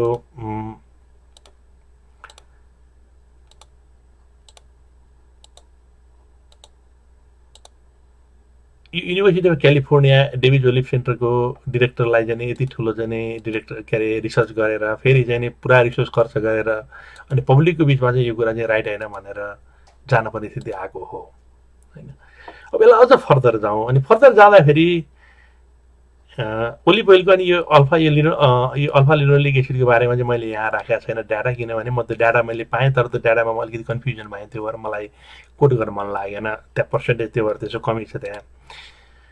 अनि यदि ओलिभको ओइल त्यो हो होइन, अब हामीले ओलिभ ओइलको हिसाबमा चाहिँ अब अरू चाहिँ हाम्रो कुकिङ ओइल जुन चाहिँ नि ओलिभ ओइल त हाम्रो त्यहाँ नेपालमा कुरा भएको होइन, अरू के अरे सनफ्लावर ओइल, तोरीको तेल अनि अर्को मलाई जहाँसम्म लाग्छ सोयाबिन ओइल हो के अरे, तीनटा ओइल हो। तर यदि तपाईँले चाहिँ नि एउटा कुरा त हामीले ओलिभबाट चाहिँ के थाहा पायौँ भने based on the variation on those component which is contributed by the season, weather, fertiliser, water and weather processing condition, it is trip freezing condition will significantly alter होइन। यो चाहिँ सिग्निफिकेन्टली यो वर्ड चाहिँ यहाँको किवर्ड चाहिँ significant हो, significantly alter हुन्छ भन्ने कुरा हो। तर तपाईँ जुनसुकै फ्याटी एसिडहरू हेर्नुहोस्, जुनसुकै फ्याट हेर्नुहोस्, फ्याटको स्ट्रक्चर यो हो, ग्लिसरल हुन्छ, यो तीनटा फ्याटी एसिड 1 2 3 चेन्ज हुन्छ। अनि त्यो चेन्जमा चाहिँ तपाईँलाई यो ग्लिसरल भयो अनि फ्याटी एसिड भयो अनि एउटा चाहिँ यो यदि यहाँ तपाईँलाई कुनै पनि डबल बोन्ड छैन भने स्याचुरेटेड भयो, जस्तै पाल्मिटिक एसिड स्याचुरेटेड हो भने ओलिक एसिड अब 1 डबल बोन्ड छ अनि यता चाहिँ यो चाहिँ अनस्याचुरेटेड भयो। अब 2 अथवा चाहिँ 2 भन्दा बढी भयो भने पोली अनस्याचुरेटेड भन्छौँ हामीले होइन। जति अनस्याचुरेसन भयो त्यति चाहिँ नि अब त्यसले चाहिँ नि एउटा चाहिँ ठाउँबाट एटिपी क्यारी गरेर अर्को ठाउँमा एटिपी क्यारी गर्न अथवा चाहिँ अक्सिजन मलिकुल क्यारी गर्न सजिलो हुने र त्यसले गर्दा के त भने हाम्रो इनर्जीको हाम्रो शरीरमा चाहिँ इनर्जी प्रडक्सन प्रोसेस सजिलो बनाउने भएको हुनाले अनि जति बढी चाहिँ यो स्याचुरेसन भयो त्यो चाहिँ भोलि आफूलाई चाहिएको बेला स्याचुरेसन ट्वाक्क फुटेर यसले दुईटा चाहिँ मलिकुल यहाँ पकड्न सक्ने भयो होइन। त्यसलाई त्यो भएर चाहिँ हाम्रो शरीरको चाहिँ मेटाबोलिजम क्याटाबोलिजम प्रोसेसमा हेल्प गर्ने भएको हुनाले त्यसलाई हामीले चाहिँ पोजिटिभ मानेको त हो नि होइन। त्यो कुराहरू त हुन्छ। अनि यदि अनि एउटा चाहिँ हामीले अलिकति चिप रूपमा चाहिँ हेर्दाखेरि चाहिँ कसरी चाहिँ व्याख्या गरिन्छ भने यस्तो टेलिभिजन प्रोग्रामहरूमा स्ट्रक्चर चाहिँ यही नै हो। अनि यदि चाहिँ जति तपाईँको चाहिँ नि के अरे अनस्याचुरेटेड जति चाहिँ चाँडै चाहिँ फ्रिज भएन त्यति राम्रो भनेर चाहिँ नि नेपालमा किन भनिन्छ भने मलाई थाहा छ त्यो गुगल र गुगल बेस अनि नन साइन्टिफिक बेस अनि त्यहाँबाट के अरे एउटा सामान्य एउटा चाहिँ नि मेडिकल साइन्स भएपछि आफूलाई न्युट्रिसनिस्ट भएर चाहिँ जुनले पनि पत्रिकाहरू देख्नुहुन्छ न्युट्रिसनिस्ट बेस जसले चाहिँ के भने संसारलाई हेर्न भन्दा पनि खालि चाहिँ लाडो देशो गाडा दन्दरी हुने किसिमबाट प्रेजेन्टेसन गरेको इन्फर्मेसनमा चाहिँ के हुने गर्छ भने जति चाहिँ अब चाहिँ के अरे अनस्याचुरेसन भयो त्यति चाहिँ जम्दैन भन्नुको अर्थ के भने तर एक्ज्याक्टली चाहिँ नजमेको त्यति राम्रो भन्ने यो चाहिँ एक्ज्याक्टली त्यो चाहिँ राइट होइन। जस्तै अब तपाईँ हामीलाई नै अघि पनि मैले भने जस्तै फ्याट एन्ड ओइलमा एनिमल फ्याट भन्दा चाहिँ नि गेडागुडीको अथवा चाहिँ त्यो सिडको फ्याट राम्रो, सिडको फ्याट भन्दा ओलिभको फ्याट राम्रो होइन। यदि तपाईँले ओलिभ ओइल हेर्नुभयो भने अलिकति जम्छ होइन। ओलिभ ओइल भन्दा पहिला ककनट ओइल र चाहिँ अर्को ओइल जुन चाहिँ चाँडै जम्छ अनि तर वास्तवमा ककनट ओइलमा चाहिँ स्याचुरेटेड बढी हुन्छ, अनस्याचुरेसन चाहिँ अब अरू चाहिँ जस्तै ओलिभ ओइल मात्रै होइन इभन चाहिँ क्यानोला ओइल इभन चाहिँ सोयाबिन ओइल अनि mustard oil one of the best होइन। अनि त्यहाँबाट चाहिँ लिन्सिड ओइलहरू छ। अनि घिउहरू त चाहिँ तपाईँलाई रुम टेम्परेचरमै पनि त सोलिडिफाई हुन्छ नि होइन। घिउ त चाहिँ तपाईँलाई स्याचुरेटेड फ्याट हो नि। त्यो भएर कस्तो भने यो अलिकति उनीहरू आफै चाहिँ नि के छ भने नि यो एकदमै सिम्पल एकदमै बेसिक ब्याक टु बेसिक कुराहरूमा पनि असाध्यै बढी चाहिँ कन्फ्युजिङ के किनभने जब तपाईँले साइन्सलाई चाहिँ नि बुझ्ने भन्दा पनि घोक्ने तरिकाबाट गयो भने अनि अलिकति चाहिँ यो चाहिँ बेकार हुन्छ कि किताब हेरेर अथवा चाहिँ लिटरेचर हेरेर मात्रै भन्दा पनि अलिक बेसिक चाहिँ नि बेसमा जाने गरिएन भने चाहिँ अनि त्यो किसिमको एउटा चाहिँ नि एउटा मनोवैज्ञानिक चाहिँ नि मैले चाहिँ कस्तो लाग्छ भने त्यस्तो किसिमको एउटा चाहिँ के भने अलिकति चाहिँ कुनै पनि सब्जेक्ट म्याटरमा क्लियरली चाहिँ सब्जेक्ट म्याटर नआएर अलिकति मनोवैज्ञानिक चाहिँ त्यो कन्ट्राडिक्सनमा चाहिँ नि कतिपय प्रेजेन्टेसनहरू गएको जस्तो त्यहाँ देखिन्छ। त्यो त हुन्छ किनभने यदि जब हामीले रियल साइन्टिफिक वेबाट डिटेल नहेरिकन खालि एउटा चाहिँ लिटरेचर रिभ्यूको भरमा मात्रै गर्न थाल्यो भने चाहिँ त्यो कुराहरू चाहिँ प्रब्लम हुनसक्छ। अनि मैले तपाईँलाई यहाँ एउटा देखाउन खोजेको चाहिँ यहाँ मस्टर्ड वेल चाहिँ छैन तर क्यानोला वेल मस्टर्ड वेलको धेरै नजिक दुइटै ब्रासिकाको चाहिँ नि ब्रासिका भेराइटीबाट आउने हो र चाहिँ क्यानोला भनेको रेपसिड हो। रेपसिड र क्यानोला चाहिँ नि के अरे मस्टर्ड र क्यानोला उस्तै उस्तै भएको हुनाले तपाईँले यदि वेलको बाइबल हेर्नुभयो भने major component in the vegetable oil हेर्नुभयो भने ट्राइग्लिसराइड हुन्छ, स्ट्रक्चर हुन्छ, यो तपाईँलाई कलर भेरी ब्युटिफुल होइन, सेचुरेटेड फ्याटी एसिड हुन्छ अनि मोनोसेचुरेटेड हुन्छ अनि poly unsaturated mono unsaturated poly unsaturated हुन्छ तपाईँलाई थाहा भएको कुरा हो। अब तपाईँलाई यो कलरमा चाहिँ नि यहाँ यो एउटा लरिक एसिड देखाएको छ, यहाँ पाल्मेटिक भयो, यहाँ ओलिक भयो, यहाँ लिनोलिक भयो अनि यहाँ लिनोलिक भयो होइन, जुन चाहिँ हाम्रो शरीरले वास्तवमा हाम्रो शरीरमै क्रिएट गर्न सक्दैन र हामीले चाहिँ नि त्यसले गर्दा हामीले चाहिँ प्रोभाइड गर्नै पर्छ। त्यही भएर एसेन्सियल वेल भनेर हामीले चाहिँ नि सायद साइन्समा पढेको पनि हो, फुड साइन्समा। यदि तपाईँले यो चाहिँ नि कलर हेर्नुभयो भने रेपसिडमा हेर्नुहोस् यो रेसियो यस्तो हुन्छ, नटमा हेर्नुहोस् नट वेलमा यस्तो छ अनि सनफ्लावरमा यस्तो छ, ओलिभमा यस्तो छ, हाई ओलिक सनफ्लावरको रेसियो यो अलिकति बढी छ, यो ओलिक एसिड बढी छ अनि ग्रेप सिडमा यस्तो छ, पिनटमा यस्तो छ, लिन सिडमा यस्तो छ, कोकोनट सोयामा। तपाईँलाई यो कम्पाउन्ड छ नि, तपाईँले भने यो कम्पाउन्डहरू यति चाहिँ नि नियरली चाहिँ नि सेयर्ड छ नि यिनीहरूमा। यहाँ के भन्न खोजिएको छ भने that is one of the very condemnable thing कि अहिले चाहिँ नि कतिपय हाम्रै चाहिँ नि फुड साइन्स ग्रेजुएटहरूबाट पनि ती कुराहरू चाहिँ आउँदाखेरि चाहिँ अलिकति हामीलाई चाहिँ अलिकति टाउकै दुख्छ, अलिकति रमाइलो लाग्दैन। अनि सनफ्लावर वेलमा रेपसिड वेल हालेर अथवा चाहिँ मस्टर्ड वेलमा सनफ्लावर वेल हालेर प्राइस भन्ने जुन कुराहरू गरिएको छ नि त्यो कुराहरू अनि त्यसपछि पनि भएन टेस्ट गरेर पत्ता लगाउने भन्ने कुराहरू जुन गरिएको छ नि त्यो कुरा चाहिँ अलिकति हामी यो फुड साइन्स ग्रेजुएटहरूले अलिकति विचारै गर्नु पर्ला भन्ने चाहिँ मलाई लागेको छ। त्यही भएर मैले यो प्रेजेन्टेसनमा चाहिँ अलिकति त्यो कुरा पनि इन्डायरेक्टली इन्डिकेट होस् भन्ने कुराहरू मैले यहाँ प्रेजेन्ट गर्न खोजेको हो। अब यो वेलको कम्पोजिसन तपाईँले हेर्नुभयो भने एक्ज्याक्टली दो same component in the different सिडमा different लेभलमा हुने हो होइन। त्यो भएर तपाईँलाई चाहिँ कुन चाहिँ वेल चाहिँ फ्रोजन हुन्छ कुन वेल फ्रोजन हुन्न भन्ने कुरा यो कम्पोनेन्ट तपाईँले हेर्ने बित्तिकै अल द प्रोभाब्ली चाहिँ नि जुन हामीले ओलिभको केसमा चाहिँ हामीले डिस्कसन गरिएको छ त्यही नै मेकानिजम चाहिँ नि अरू वेलहरूमा पनि एक्ज्याक्टली नभए पनि एटलिस्ट चाहिँ कपी हुन्छ र similar way exactly same type of principle नै चाहिँ नि लागु हुन्छ भन्ने कुराको चाहिँ नि इन्डिरेक्टली हिन्ट दिने भएर मैले तपाईँलाई यो चाहिँ नि यो एउटा पिक्चरल डायग्राम मैले राखिदिएको छु ताकि तपाईँ अलिकति मेरो भ्यू तपाईँलाई क्लियर गर्नलाई चाहिँ मैले भनेको कुरासँग तपाईँ एग्री हुनुपर्छ जरुरी छैन, मेरो भ्यू तपाईँलाई चाहिँ मैले राखिदिन खोजेको हो। अब त्यसपछि यसलाई फर्दर जाउँ किनभने मैले अघि तपाईँलाई भने अब canola well, sunflower well, mustard well, peanut well होइन, यो वेलहरू चाहिँ नि जुन हामीले मिसावट वेल टु वेल मिसावट हामीले भनिरहेको छौँ त्यहाँ अनि वेल टु वेल मिसावट पनि भनेको छौँ अनि वेल टु वेल मिसावटले फेरि चाहिँ क्यान्सर हो कि के अरे के प्रकृतिको चाहिँ रोग हुन सक्ने भन्ने किसिमबाट जुन प्रेजेन्टेसन भएको छ that is the one of the चाहिँ डेन्जरस। त्यही भएर मैले यसलाई चाहिँ खाद्य आतङ्क भन्ने चाहिँ संज्ञा दिएको हो। अनि यो कुराको यदि तपाईँले चाहिँ अहिले हामीले संसारमा लेटेस्ट भनेको कि जिसिएमएसटी, एचपिएलसी, जिसिएमएसटी होइन अब चाहिँ आइटिएफआर, एनएमआर यिनीहरू टेक्नोलोजी हो अहिले तपाईँ हामी चाहिँ एभाइलेबल भनेको। अनि वास्तवमा चाहिँ नि एभाइलेबल भए पनि सबै कुराहरू रेगुलेटरी चाहिँ नियम बनाएन भने सायद त्यो टेस्ट गर्न पनि नसकिएला। त्यो अब हाम्रो एक्टमा चाहिँ नि के कुराहरूले त्यसलाई रेगुलेटरी मेथडहरू भनेको छ अनि कुन कुन मेथड मात्रै चाहिँ अहिलेसम्म चाहिँ अफिसियल मेथड भनेर डिक्लेयर गरेको छ चाहिँ हाम्रो गभर्मेन्टले। त्यो बाहेक फेरि बाहिर गएर त्यसले चाहिँ अफिसियल मेथड स्ट्रङ मेथड भए पनि अफिसियल मेथड भनेर तपाईँलाई रेगुलेट भएको छैन भने त्यो मेथडबाट गरेको टेस्टलाई भोलि कोर्टमा गयो कोर्टले फालिदिने स्थितिमा पनि सायद हाम्रो आफ्नै लिमिटेसनहरू होला त्यो हाम्रो रेगुलेटरी बडीहरूको। त्यही भएर मैले भन्ने गर्छु संसारमा यति सानो यति थोरै रिसोर्स र अनि यति चाहिँ गाह्रो स्थिति हुँदा पनि नेपाललाई यति राम्रोसँग चाहिँ गुडले ह्यान्डलिङ गर्ने हाम्रा कलिगहरूलाई चाहिँ सल्युट गर्न चाहिँ लागेको छन् फुड रिसर्च ल्याबका साथीहरू भएर मैले तपाईँलाई त्यसै भनेको होइन अनि कतिपय साथीहरूलाई चाहिँ यो कुरामा चाहिँ अब्जेक्सन पनि लाग्छ तर तपाईँले चाहिँ यदि त्यही फिल्डमा बसेर काम गर्नुहोस् र यो फिल्डमा गएर संसार आएर हेर्नुहोस् अनि तपाईँलाई रियलाइज हुनेछ कि यो धेरै पछि मात्रै चाहिँ आफ्नो देशको बुद्ध चिनिन्छ भनिन्छ नि अनि त्यो हुनसक्छ त्यो भएर म चाहिँ वेल एप्रिसिएट मैले कसैलाई मन पराएर त भनेको होइन यसको फिङ्गरप्रिन्ट हेरौँ न फिङ्गरप्रिन्ट हेर्दाखेरि हेर्नुहोस् त यो सबै वेलको हेर्नुहोस् everything matching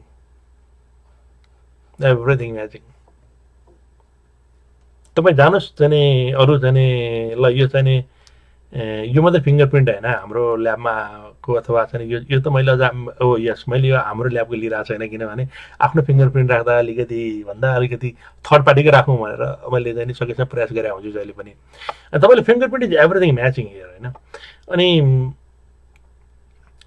in of the day यसले के प्रिडिक्ट गर्छ भने एक्ज्याक्टली हामीले जुन एउटा ओलिभ ओइलको एउटा जुन घटना घट्यो अमेरिकामा र त्यसले धेरै ठुलो पेन दियो टेरर दियो र त्यो टेररबाट अहिले अमेरिकन वर्ल्ड चाहिँ मुक्त छ केही समय चाहिँ अमेरिकाको चाहिँ एउटा संसारभरिको मान्छेले दुःख पनि पाए र डक्टर वेल्स भन्ने प्रोग्राम धेरै ठुलो बदनामी पनि बियर गर्नु पर्यो उहाँको कन्फिडेन्सी अनि कतिपय चाहिँ सिनियर लेभलमा त्यहाँ गएर चाहिँ एक्सप्रेस त्यस पछाडि अलिक सिनियर लेभलको मान्छेहरू त्यहाँ गएर इन्टरभ्यू दिन पनि अलिकति सोच्नुपर्ने स्थिति पनि बनायो त्यसले होइन अनि त्यो भएर चाहिँ यसले चाहिँ के तपाईँलाई विटनेस गरिरहेछ भने like oil other cooking vegetable oil like sunflower soybean corn oil sesame oil, canola oil, mustard oil, and also contain the different type of triglyceride fatty acids showing the heterogeneous solidification test.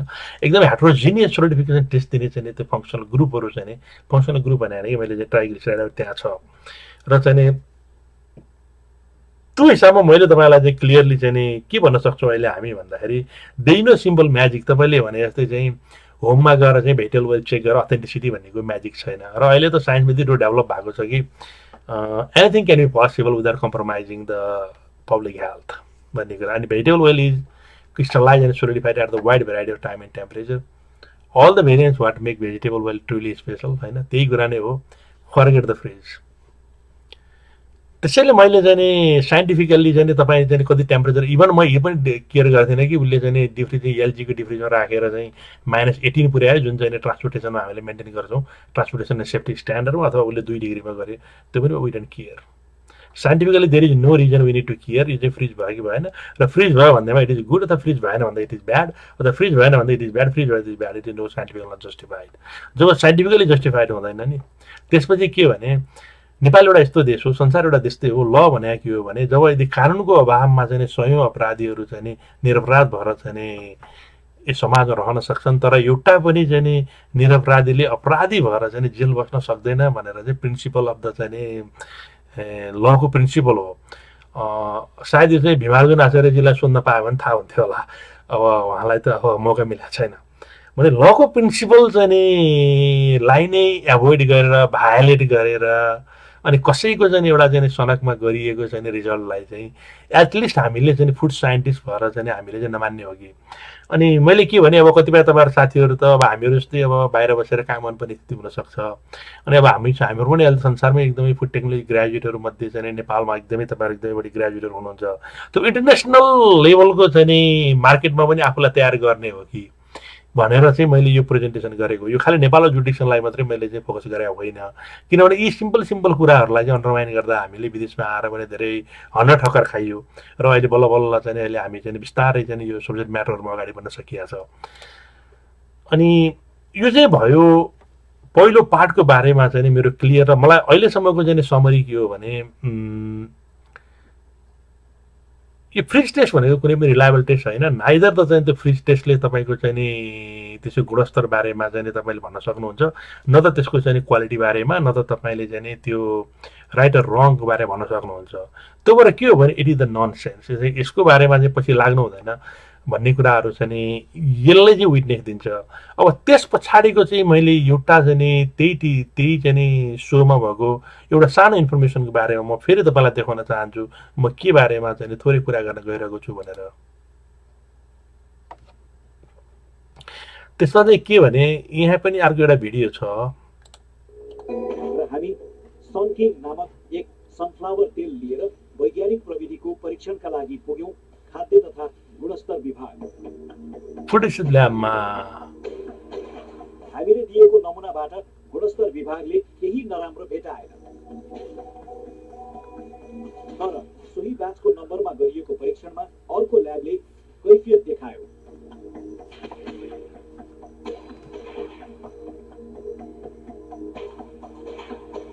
हामीले गरेको टेस्टको रिजल्टमा हामी confident छौँ हैन। जस्तो हामीले जुन method follow गर्यौं internationally recognise method एओएसी को मेथड भन्छ, त्यसमा यो ल्याब चाहिँ 17-25 जने एक्रेडिटेड ल्याब रहेछ। क्यालिब्रेटेड इक्विपमेन्टहरु हाम्रो म्यानपावरहरु ट्रेन छन् र हामीले रिकन्फर्म धेरैचोटि गरेर मात्रै रिपोर्ट गर्छौं। त्यो भए हुनाले हामीले जे रिपोर्ट गरेका छौं त्यसमा हामीलाई शंका छैन। तर यो टिभी हेर्दा मलाई एउटा के थाहा पाएँ भने यदि यो फुड सम्बन्धी कुनै पनि चाहिँ यदि कम्प्लेन भयो भने चाहिँ हाम्रो लले मैले पनि लमा हेरेँ कि एउटा सर्टेन ल्याबको मात्रै रिपोर्टहरू मानिने भन्ने रहेछ। यदि त्यो कुरा चाहिँ अलिकति भएन के भने यदि श्रीमान सरकारले नै मुद्दा चलाउने, श्रीमान सरकारले नै चाहिँ उसैको ल्याबले गर्ने चाहिँ कन्फ्लिक्ट अफ इन्ट्रेस्ट भयो र अनि उही अब यो ल सम्बन्धी चाहिँ एउटा एक्टिभले चाहिँ के भने जस्तै यो ल्याबोरेटरी तपाईँले यदि ब्याकग्राउन्ड हेर्नु भने 17-25 एक्रेडिटेड ल्याबोरेटरी छ भने संसारमा के हुन्छ भने इभन अहिले म पहिला सुरुमा आएपछि यो अहिलेको सेक्टरमा काम पाउनुभन्दा अगाडि जब मैले आफूलाई थोरै अपडेट गरेपछि मैले चाहिँ यहाँको मिनिस्ट्री अफ इन्भाइरोमेन्टमा चाहिँ नि एज अ चाहिँ नि के अरे जिसिएमएस भएर चाहिँ एनालाइटिकल साइन्टिस्ट भएर चाहिँ काम गरेको थिएँ। अनि हामीले पनि हाम्रो ल्याबोरेटरीलाई चाहिँ यहाँको क्याला भनेको चाहिँ इभन गभर्मेन्टको ल्याब पनि 17-25 एक्रेडिटेड हुनैपर्छ, भएन भने त्यो गभर्मेन्टको ल्याब भयो भने त्यसको रिपोर्ट मानिँदैन। र यदि कुनै पनि बाहिरको चाहिँ 17-25 चाहिँ एक्रेडिटेड ल्याबोरेटरी छ भने त्यसको चाहिँ रिजल्ट चाहिँ कुनै पनि कोडदेखि जहाँ पनि मानिनुपर्ने हुन्छ। यो चाहिँ इन्टरनेसनल चाहिँ मान्यता हो र अनि त्यो चाहिँ चेक एन्ड ब्यालेन्सको चाहिँ नत्र भने थ्योरी चाहिँ मिल्दैन होइन। त्यो बारेमा चाहिँ मलाई थाहा छैन, त्यो भएर मैले तर चाहिँ एउटा मलाई चाहिँ एउटा चाहिँ ह्याप्पी के लाग्यो भने यो 17-25 चाहिँ एक्रेडिटेड ल्याबोरेटरी भन्दा इन्डियाबाट गरे रहेछ, यो ल्याबोरेटरी त्यहाँ रहेछ र उसको चाहिँ जहाँसम्म यो ल्याब रिपोर्टको डिस्क्रिपेन्सी छ यदि तपाईँले भेरी सिरियसली हेर्नुभयो भने चाहिँ अब यो बारेमा चाहिँ नबोलौँ, अहिले चाहिँ त्यो जरुरी छैन। यो दुईवटा ल्याब रिपोर्टसँग कुनै पनि रिलेसनै छैन अहिले जुन चाहिँ यो टिभीले भनेको कुराहरू भएको हुनाले। तर यो चाहिँ मैले बिचमा चाहिँ भनिहालेको यो मेरो आफ्नो चाहिँ फिलिङ। अनि यो टेस्टमा यदि तपाईँले चाहिँ नि जुन चाहिँ टिभीमा चाहिँ नि एउटा चाहिँ त्यो मलाई खालि यो मात्रै चाहिँ कुराको प्रब्लम हो कि जुन चाहिँ जनमानसमा जुन कस्तो किसिमको न्युज गइरहेछ र त्यसको चाहिँ मिनिङ चाहिँ के अर्थ छ त भन्ने बारेमा चाहिँ कुरा गर्न मात्रै मैले खोजेको हो। अनि यदि तपाईँले यिनीहरूको ल्याब रिपोर्ट हेर्नुभयो भने यो यस पछाडि चाहिँ यो फुड ल्याबको परीक्षण प्यारामिटर तपाईँले हेर्नुभयो भने उनीहरूले यहाँ चाहिँ रिफ्र्याक्टिभ इन्डेक्सको गरेको छ 4 डिग्री सेन्टिग्रेडमा iodine value, peroxide value, acid value होइन। अनि यहाँ चाहिँ हेर्दाखेरि अनिवार्य मापदण्ड भने यो मापदण्ड चाहिँ मलाई चाहिँ नेपालबाट चाहिँ मैले कसैसँग चाहिँ माग्नुपर्ने स्थिति भएको छ, किनभने मैले मापदण्ड थाहा छैन मलाई, त्यहाँको मैले इन्टरनेटमा सर्च गर्दा पनि भेटिरहेको छैन यो। अनि यो चाहिँ मापदण्ड भनेपछि सायद यो कुनै एक्टमा अथवा कतै होला, उसको त्यो इन्टरभ्यू हेर्दा एक्ट समेत सायद रेगुलेसन अथवा चाहिँ फुड ल बनिसकेको छ कि छैन मलाई त थाहा भएन। अनि यो रेगुलेसनको यो चाहिँ मापदण्डहरू अनुसार गरेर अनि यो गरेको अनि यो परीक्षण गरिएकामा चाहिँ नेपाल सरकारको प्रसिद्ध सूर्यमुखी तेलको लागि तोकिएको अनिवार्य गुणस्तर अनुरूप रहेको भनेपछि यो गुणस्तरको चाहिँ काहीँ मापदण्ड हुनुपर्छ त्यहाँ होइन। त्यो चाहिँ मलाई अब नेपाल आएको बेलामा किन्नु पर्ला त्यो अथवा भन्ने सोचिरहेको छु। अनि त्यसपछि अलिक सजिलो हुन्छ हेर्नलाई नेपालको बारेमा। हुन त मैले नेपालको जुडिक्सनको बारेमा मैले कुरा गरिरहेको छैन, नेपालमा भएको एक्टिभिटीमा मैले वर्ल्डको जुडिक्सनको बारेमा मैले खालि कम्पेयर गरे मात्रै हो। अनि यो दुईटाको डिस्क्रिपेन्सी भनिएको छ। अनि यसले चाहिँ के अरे as per stand in the gazette भने यो गजेट देखिया भएर मलाई सायद चाहिँ नेपालमा अहिले पनि एन मात्रै हो, रेगुलेसनहरू बनाएको छैन कि भन्ने जस्तो लाग्छ। अनि यदि एनै मात्रै बनायो हो भने त अब त्यसलाई कसरी इम्प्लिमेन्ट गर्न पाइने हो त पनि बुझिनँ। जस्तै चाहिँ मेरो एउटा इस्यु चाहिँ के भने जस्तै अहिले महिलाको नाममा पनि नागरिकता दिने भन्ने चाहिँ ल नेपालमा छ, तर नेपालमा भए पनि तर नागरिकता त चाहिँ सरकारले इस्यु गर्ने भन्दा पनि सिडिओले इस्यु गर्छ। तर सिडिओले चाहिँ इस्यु गर्दा फेरि नागरिकता दिने नियमावली छ। नियमावली अन्तर्गत के हुन्छ भने लमा पास गरेको भए पनि नियमावलीमा त चाहिँ नागरिकता दिने भनेर लेखाएको छैन, बुवाको नाम नभएको भनेर लाई। त्यसले के हुन्छ भने सिडिओले दिन सक्दैन, नसकेपछि फेरि कोर्टमा गएर कोर्टले फेरि यसलाई दिनु भनेर फेरि चाहिँ एभ्री टाइम कोर्टमा जाँदै चाहिँ नागरिकता लिनुपर्ने जुन एउटा चाहिँ नियमावली के त भने अब अहिले चाहिँ बनेकै छैन, त्यो पनि एउटा हाम्रो संसदको संरचनाले भनेर। यदि त्यहाँ चाहिँ नियमावली नबनेको कारणले चाहिँ एक्जिक्युटिभ हुन सकेको छैन भने यो फुड फेरि चाहिँ नियमावली बनाएको कारणले पनि कसरी एक्जिक्युसन भइरहेछ त्यो कुरा चाहिँ त यो चाहिँ मेरो आफ्नो अननोनको सब्जेक्ट हो, त्यो भएर यो सब्जेक्ट म्याटरमा चाहिँ मैले बोल्न सक्दिनँ। तर यो चाहिँ मलाई चाहिँ नि थाहा छैन यो नियमावलीको बारेमा होइन, किनभने एक्ट भनेको त वास्तवमा पोलिसी मात्रै हो, पोलिसी त इम्प्लिमेन्टेसन जाँदैन। त्यो कस्तो छ अब हाम्रो रेगुलेसन लाइट हो त मलाई थाहा भएन। तर के भने जे भए पनि at the end of the day कानुन के भन्छ भन्दा पनि कानुनको चाहिँ इन्टेन्सन के भन्ने कुरा मेजर हुन्छ होइन। अनि त्यहाँ चाहिँ नि यदि हामीले यो ल्याबोरेटरी टेस्ट हेऱ्यो भने चाहिँ you are doing the lab test for the refractive index होइन। उसले चाहिँ नि जुन त्यो टिभीमा चाहिँ नि जुन चाहिँ refractive index, iodine value, peroxide value र एसिड भ्यालुको टेस्ट गरेको छ। The parameter what they are testing is not the indicator of testing what they are claiming for, what they are trying to verify. उनीहरूले के verify गर्न खोजिरहेको छ भने यो चाहिँ नि के अरे मान्छेलाई हानिकारक हुने खानेकुराहरू छ, यसमा चाहिँ मिसावट छ भन्ने किसिमको चाहिँ प्रुभ गर्न खोजिरहेको छ। तर उसले यो टेस्टहरू गरिरहेको देखिन्छ त्यहाँ होइन। अनि यो टेस्टको यदि तपाईँले चाहिँ नि रियली हेर्ने हो भने यदि तपाईँले चाहिँ यो सबै जति पनि यो आरआई भयो, refractive index, iodine value, Ivy, PV र एसिएभी छन्, यो सबै चाहिँ नि आइडेन्टिटी टेस्टहरू हो, यो कुनै पनि कन्फर्मेटिभ टेस्ट होइन। अब आइडेन्टिटी टेस्ट र कन्फर्मेटिभ टेस्टको डिफ्रेन्स चाहिँ अब यदि तपाईँले हेर्नु भएको छैन भने मैले यो खाद्य आतङ्क भन्ने बारेमै मेरो पहिलो सिरिजमा चाहिँ नि मैले चाहिँ के हो आइडेन्टिटी केस र के हो कन्फर्मेटिभ टेस्ट भनेर चाहिँ एउटा ब्याक्टेरिया केसमा भनेको छु। त्यहाँ गएर पनि हेर्नु नभए भने गुगल सर्च गरेर पनि हेर्नु होला त्यो के भएन।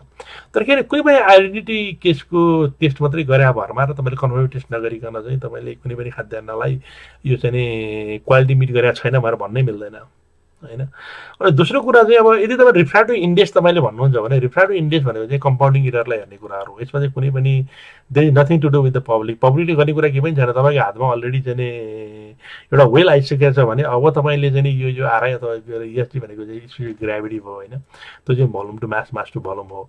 अनि रिफ्र्याक्टिभ इन्डेक्स वास्तवमा के गरिन्छ भने हामीले चाहिँ कुनै पनि एउटा कम्पाउन्डिङ गरिसकेपछि कम्पाउन्डिङ इरर हेर्नको लागि हो, अथवा वेलमा वेल तपाईँले प्रशोधन गरिसकेपछि प्रशोधन गर्दाखेरिको इरर हेर्नको लागि हो। यो चाहिँ आरआई भनेर चाहिँ कुनै तपाईँले नि अहिले चाहिँ के रेगुलेटरले कुनै रिजनले चाहिँ आरआई हेरिहालेछ भने त्यो पनि के हो भने जस्तो फिजिकल टेस्ट हो। यो फिजिकल टेस्टमा चाहिँ वेलको रेन्सिड हो कि भएर त्यो वेल चाहिँ फ्याटी एसिडमा गएको भए त्यसको चाहिँ अलिकति चाहिँ आरआई जुन चाहिँ फ्र्याक्सन भ्यालु चेन्ज हुनसक्छ भन्ने चाहिँ एउटा इन्डिकेटर हुनसक्छ। तर त्यो इन्डिकेटर भए पनि त्यसलाई भ्यालुएबल मान्न सकिँदैन भने यो आरआईको चाहिँ नि यो कुनै पनि सान्दर्भिकै देखिएन। To very honest why we are doing this त्यो मलाई थाहा भएन। अब आयोडिन भ्यालु भनेर तपाईँले is the testing for the unsaturation of the fat and oil होइन। अनसेचुरेटेड हो तपाईँ कतिको सेचुरेसन कति अनसेचुरेसन हो।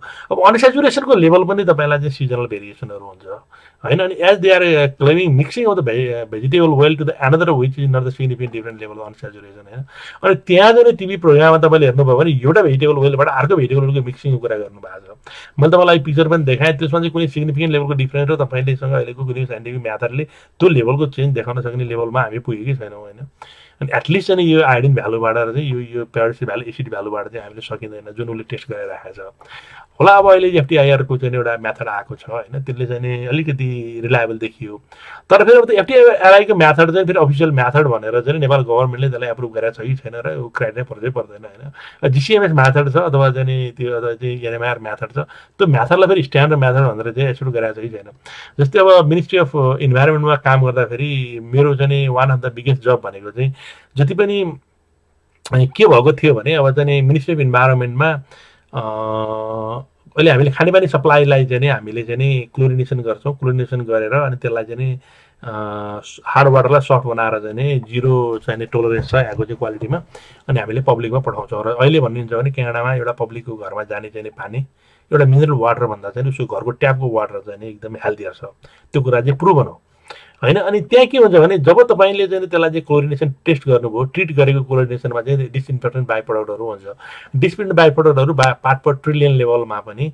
अनि यतापट्टि के अरे त्यो डेनमार्कमा त्यही डिसइन्फेक्टेन्ट बाई प्रडक्टले गर्दाखेरि नेफ्रोटक्सिक भएको हुनाले चाहिँ वृद्धाश्रममा चाहिँ वृद्धहरू बस्ने ठाउँमा चाहिँ नेफ्रोटक्सिक भएर चाहिँ वृद्धहरू मरेको प्रमाणित भएपछि अमेरिकाले एउटा चाहिँ त्यो यो डिबिपीको मेथड बनायो। त्यो disinfectant by product part per trillion लेभलमा मेजर गर्नुपर्ने त्यो मेथड डेभलप गर्यो। युएसमा भयो, अब सारा युरोपमा भयो, क्यानाडा भएको थिएन त्यो बेला मलाई हायर गरेको थियो वास्तवमा। अनि हामीले मेथड डेभलप गऱ्यौँ, त्यो सबै मेथड ठिक, तर त्यो मेथड राइट छ कि छैन भने भ्यालिडेट गर्नु पऱ्यो कि। अन्त भ्यालिडेट गर्नुपर्ने बेलामा के भयो भने अब मेथड त हामीले डेभलप गऱ्यौँ अनि भ्यालिडेट गर्ने मेथड चाहिँ हामीले नर्मल इन्टरनेसनल मेथडलाई नै एडप्ट गरेर भ्यालिडेट गऱ्यौँ तर अब हाम्रो मेथड चाहिँ नि राइट छ कि छैन गर्ने मेथड भ्यालिडेसन गर्नु पऱ्यो त्यो मेथड ठिक छ छैन भन्ने अनि त्यसलाई लागि त्यो मेथड हामीले डेभलप गरेर मात्रै भएन कि इपिएबाट चाहिँ हामीले एप्रुभल लिन पऱ्यो होइन इपिएबाट एप्रुभल लिने बेलामा अनि हामीलाई के भयो भने हामीले त्यो मेथड युज गर्न सक्दैनौँ जुन मेथड हामीले इपिएबाट एप्रुभल गरेर त्यो चाहिँ इन्भाइरोमेन्ट प्रोटेक्सन त्यो चाहिँ मिनिस्ट्री अफ इन्भाइरोमेन्ट थियो त्यो इन्भाइरोमेन्ट प्रोटेक्सन एजेन्सी भयो भने त्यसले भ्यालिड गरेपछि त्यसलाई अफिसियल मेथड बनाएपछि मात्रै त्यसले टेस्ट गरेको मेथड चाहिँ अब तपाईँले चाहिँ अपरेसन मेथडमा गर्नुपर्ने कुराहरू हो होइन त्यो भएर होला हामीसँग चाहिँ जिसिएमएसडी होला अथवा चाहिँ एनएमआर होला अथवा हामीसँग चाहिँ एफआइआर होला अब त्यो मेथड चाहिँ फेरि अफिसियल मेथड भएर गभर्मेन्टले एक्नोलेज गरे हो कि होइन र त्यो मेथडले चाहिँ मान्ने कि नमान्ने भन्ने अर्को एउटा फेरि क्वेसन छ क्या होइन अनि अब यो हुन त अब कहिलेकाहीँ चाहिँ एकदम लिबरली चाहिँ यो एसी मेथडलाई मान्ने भनेर पनि एक्ज्याक्टली एक्सेप्ट गरेको छ भने त अझ सहिलो भयो तर चाहिँ नि त्यो त्यति इजी चाहिँ नि अहिले संसारमा छैन होइन अनि अब आयोडिन भ्यालु तपाईँले कुरा गर्नुभयो भने चाहिँ testing of the saturation of the fat and the oil होइन अनि not significant different in the होइन त्यो चाहिँ अनसेचुरेसनको टेस्ट गर्ने कुरा हो लेभल अफ अनसेचुरेसन भने पनि उसले चाहिँ दुईवटा वेल यस्तो यस्तो वेलको कुरा गरिरहेछ जसमा चाहिँ लेभल अफ अनसेचुरेसन तपाईँले अब स्ट्रक्चर देख्नुभयो सिजनल भेरिएसन हुन्छ यु क्यानट टेल इभन त चाहिँ त्यो तपाईँलाई चाहिँ जिसीको चाहिँ स्पेक्ट्राहरू पनि चाहिँ एक्ज्याक्टली म्याचिङ देख्नुहुन्छ तपाईँले अनि पेरोक्साइड भ्यालु भने पेरोक्साइड भ्यालु जस्तो रेन्सिडिटी होइन के भने पेरोक्साइड भ्यालु भनेको तपाईँले चाहिँ जिएमबी भाइलेसन सही छैन त्यो चाहिँ अपरेसनमा अथवा चाहिँ प्रोडक्सनमा अलिकति रेन्सिडिटी भनेको कि अक्सिडेसन हो अक्सिडेसन भएर तपाईँको अलिकति ह्यान्डलिङ भएन र अब अक्सिजनसँग रियाक्सन भएर अनि त्यहाँदेखि फ्री फ्याटी एसिड चाहिँ क्रिएट भएको र बढी फ्री फ्याटी एसिड भयो भने अलिकति पुटिड फ्लेभर पनि पुटिड हुने अलिकति बिग्रने भएर क्वालिटी गुणस्तर छैन भन्ने कुरा हो यसमा भने सुमिसाबाट कुनै अर्थ भएन अब एसिड भ्यालु भनेर चाहिँ it is also the same rancidity नै हो होइन वास्तवमा हामीले यहाँ हेर्दाखेरि तपाईँले एउटा भ्यालु गरेपछि अर्को भ्यालु यो चाहिँ के रिफ्र्याक्टिभ इन्डेक्स पेरोक्साइड भ्यालु र एसिड भ्यालु भनेर चाहिँ जुन हामीले चाहिँ नि गरिरहेछौँ यो एउटै कुराहरू नाप्नको लागि तिनवटा मेथड चाहिँदैन कुनै एउटा मेथड गरे हुन्छ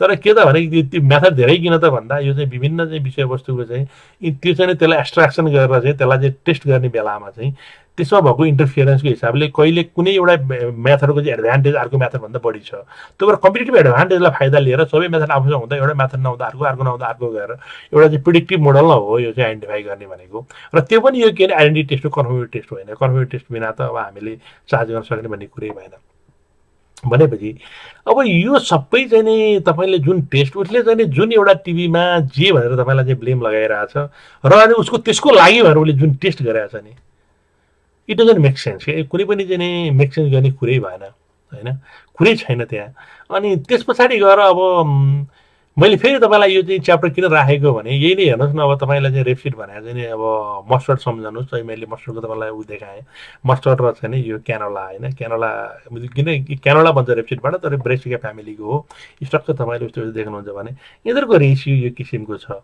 होइन अनि तपाईँले यहाँनिर गएर तपाईँले चाहिँ यो एक्ज्याक्टली चाहिँ नि यो चाहिँ नि के अरे उ छ यो तपाईँले चाहिँ आइडेन्टिटी टेस्ट गरेर कन्फर्मेटिभ टेस्ट गर्नको लागि पठाएको जिसिएमएसडी प्याटर्नले पनि तपाईँलाई चाहिँ त्यो फिङ्गर प्रिन्टले पनि तपाईँलाई चाहिँ सेलेक्सन गर्न त्यति गाह्रो स्थितिमा छ होइन त्यो भएर नि मैले के भने अब होइन हामीले चाहिँ यो एउटा चाहिँ टेस्ट हेर्दाखेरि फ्याट एन्ड ओइलको टेस्ट तपाईँले त्यति सिम्पल भन्नुभएको छ त्योभन्दा चाहिँ नि अलिकति गाह्रो टेस्ट र यदि गाह्रो नभएको भएर तपाईँले चाहिँ हेर्ने बित्तिकै चाहिँ स्विच अन र अफ गरेको भए अनि मलाई के लाग्दैन भने कुनै पनि फिल्डमा चाहिँ त्यत्रो चाहिँ 20औं वर्षको हिस्ट्री भएको एउटा जानेमा त्यत्रो एक्सपोर्टहरू बसेको ठाउँमा चाहिँ उनीहरू चाहिँ सुतेर बसेका छैनन् क्या त्यो भएर अनुभव नभएको जुन किसिमबाट हामीले हल्का लेभलबाट यसलाई बाहिर कमेन्ट गर्छौँ त्यो कमेन्ट गरेको लेभलभन्दा चाहिँ धेरै एक्सपर्टिज लेभलमा चाहिँ हाम्रो साथीहरू त्यहाँ छन् भन्ने कुराहरू चाहिँ हामीले बुझ्न जरुरी छ भन्ने कुरा चाहिँ मैले चाहिँ यो प्रेजेन्टेसनमा देखाउन चाहेको हो अनि एट द सेम टाइम मैले के भन्न खोजेको हो भने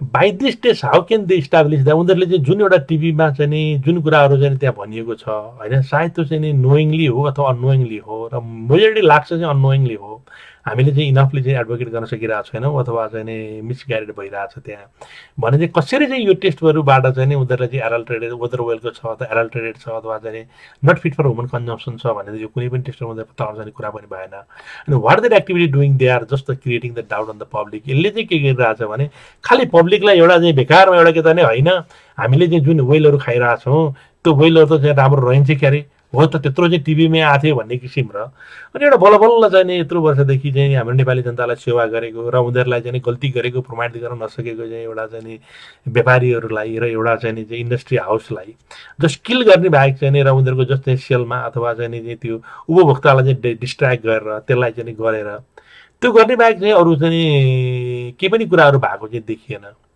अनि यो चाहिँ राइट छैन, यो यसरी चाहिँ अलिकति राइट देखिएन भन्ने चाहिँ एउटा मेरो चाहिँ नि भ्यू हो। र looks there is a big learning curve हाम्रो यहाँ चाहिँ नि what they are doing and what they want to know. उनीहरूले चाहिँ नि जे गरिरहेछन् तर के पाउनको लागि चाहिँ के गरिरहेछन् भन्ने कुरो यो बिचमा धेरै ठुलो ग्याप देखियो र यहाँ चाहिँ ठुलो लर्निङ कर्भ पनि धेरै देखियो। अनि मलाई चाहिँ के लाग्छ भने सायद हुन त यो चाहिँ नि जस्ट प्रेजेन्टेसन हो र यो प्रेजेन्टेसन चाहिँ मैले फ्री एन्ड फ्रेङ्कली हाम्रो चाहिँ फुड साइन्सको ग्रेजुएटहरू र चाहिँ अझ स्पेसली पनि हाम्रो स्टुडेन्टहरू जो चाहिँ अहिले चाहिँ फुड साइन्स विषय पढिरहनु भएको छ, तपाईँहरूलाई चाहिँ वास्तवमा यो यति भेरी सिम्पल कुरा भए पनि यो कुराहरू चाहिँ तपाईँ हामीलाई मात्रै होइन कि संसारमा धेरै धेरै दिग्गज चाहिँ निकालेका चाहिँ युनिभर्सिटीहरूको लागि पनि यति सिम्पल वेमा चाहिँ नबुझिदिँदाखेरि चाहिँ नि गाह्रो भएको हुनाले चाहिँ मेरो लेभलबाट चाहिँ नि मैले आफ्नो आइडिया फ्लो गरेर मैले तपाईँलाई चाहिँ हेल्प गर्न सक्छु भने किन नगर्ने भनेर बनाएको हो। र अनि यसको इन्टेन्सन कसैलाई ब्लेमिङ गर्ने होइन।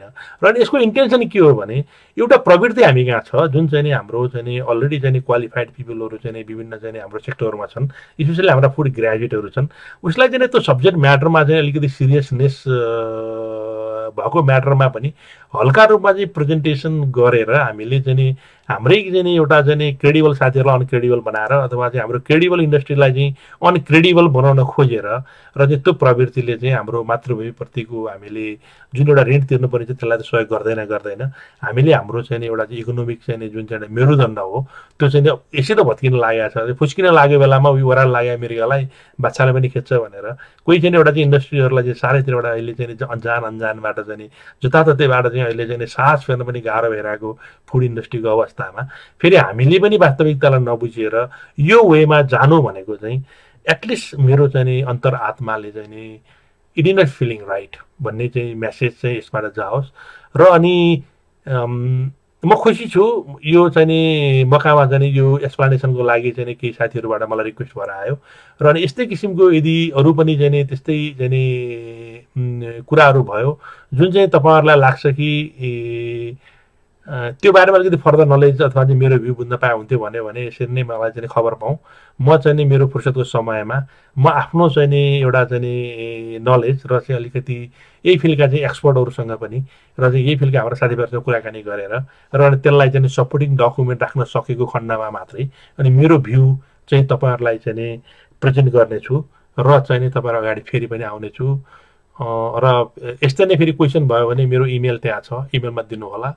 म तपाईँहरू अगाडि आउन फेरि पनि आउन म चाहिँ नि I will be happy any time. र अनि नेपालमा आएको बेलामा पनि चाहिँ नि नर्मली त मैले आएको बेला धेरै एउटा सेमिनारहरू गर्ने गर्छौँ। अब यसचोटि त हामी यो एनआरएनको चुनावमा चाहिँ हिक्मतजी पनि आउँदै हुनुहुन्छ, म पनि आउँदैछु र यसचोटि हामीले एउटा कोर चाहिँ साथीहरू बसेर अनि हामीले चाहिँ पछि 30जना मात्रै चाहिँ एउटा चाहिँ यही सम्बन्धित डिस्कसन गर्ने भएर हाम्रो हिक्मत थापाजी र मेरो कुरा पनि भइरहेछ। हामीले चाहिँ प्रोभाब्ली हामी त होटलमा गर्छौँ कुनै होटलमा चाहिँ नि र अनि यदि तपाईँलाई पनि चाहिँ त्यहाँ पार्टिसिपेसन हुन मन लाग्यो र चाहिँ नि रियली इज वर्थ भन्ने भयो भने त्यसमा चाहिँ नि त्यो होटलको र सबै डिस्कसनको चाहिँ हामीले व्यवस्था गरेकै हुन्छौँ। लेट मी नो अथवा लेट हिक्मत थापा उहाँलाई चाहिँ तपाईँले खबर गर्नुहोला। यति भन्दै म आजको यो लामो सेसन मैले चाहिँ यो इन्टेन्सनली लामो बनाएको छु किनभने म यो छोटो सेसन बनाउन चाहन्न। म कुनै पनि यो को प्रेजेन्टेसन र यसको सिरियसनेस चाहिँ यसलाई चाहिँ अलिकति समय कन्ट्रिब्युट गर्न नसक्नेहरूको लागि चाहिँ म बनाउन चाहन्न। र यो चाहिँ इन्टेन्सनली मेरो प्रत्येक प्रेजेन्टेसनहरू लङ हुन्छ। यो चाहिँ मलाई चाहिँ नि यो अमेरिकन नर्थ अमेरिकन सेक्टरमा आएर मेरो चाहिँ नि गुरुहरूले चाहिँ मलाई दिनुभएको ठुलो शिक्षा हो र त्यसको लागि चाहिँ आइएम सरी। यो चाहिँ it is not by accident, it is by interest भन्ने कुरा चाहिँ म तपाईँहरूलाई भन्न चाहन्छु। हस्त नमस्कार।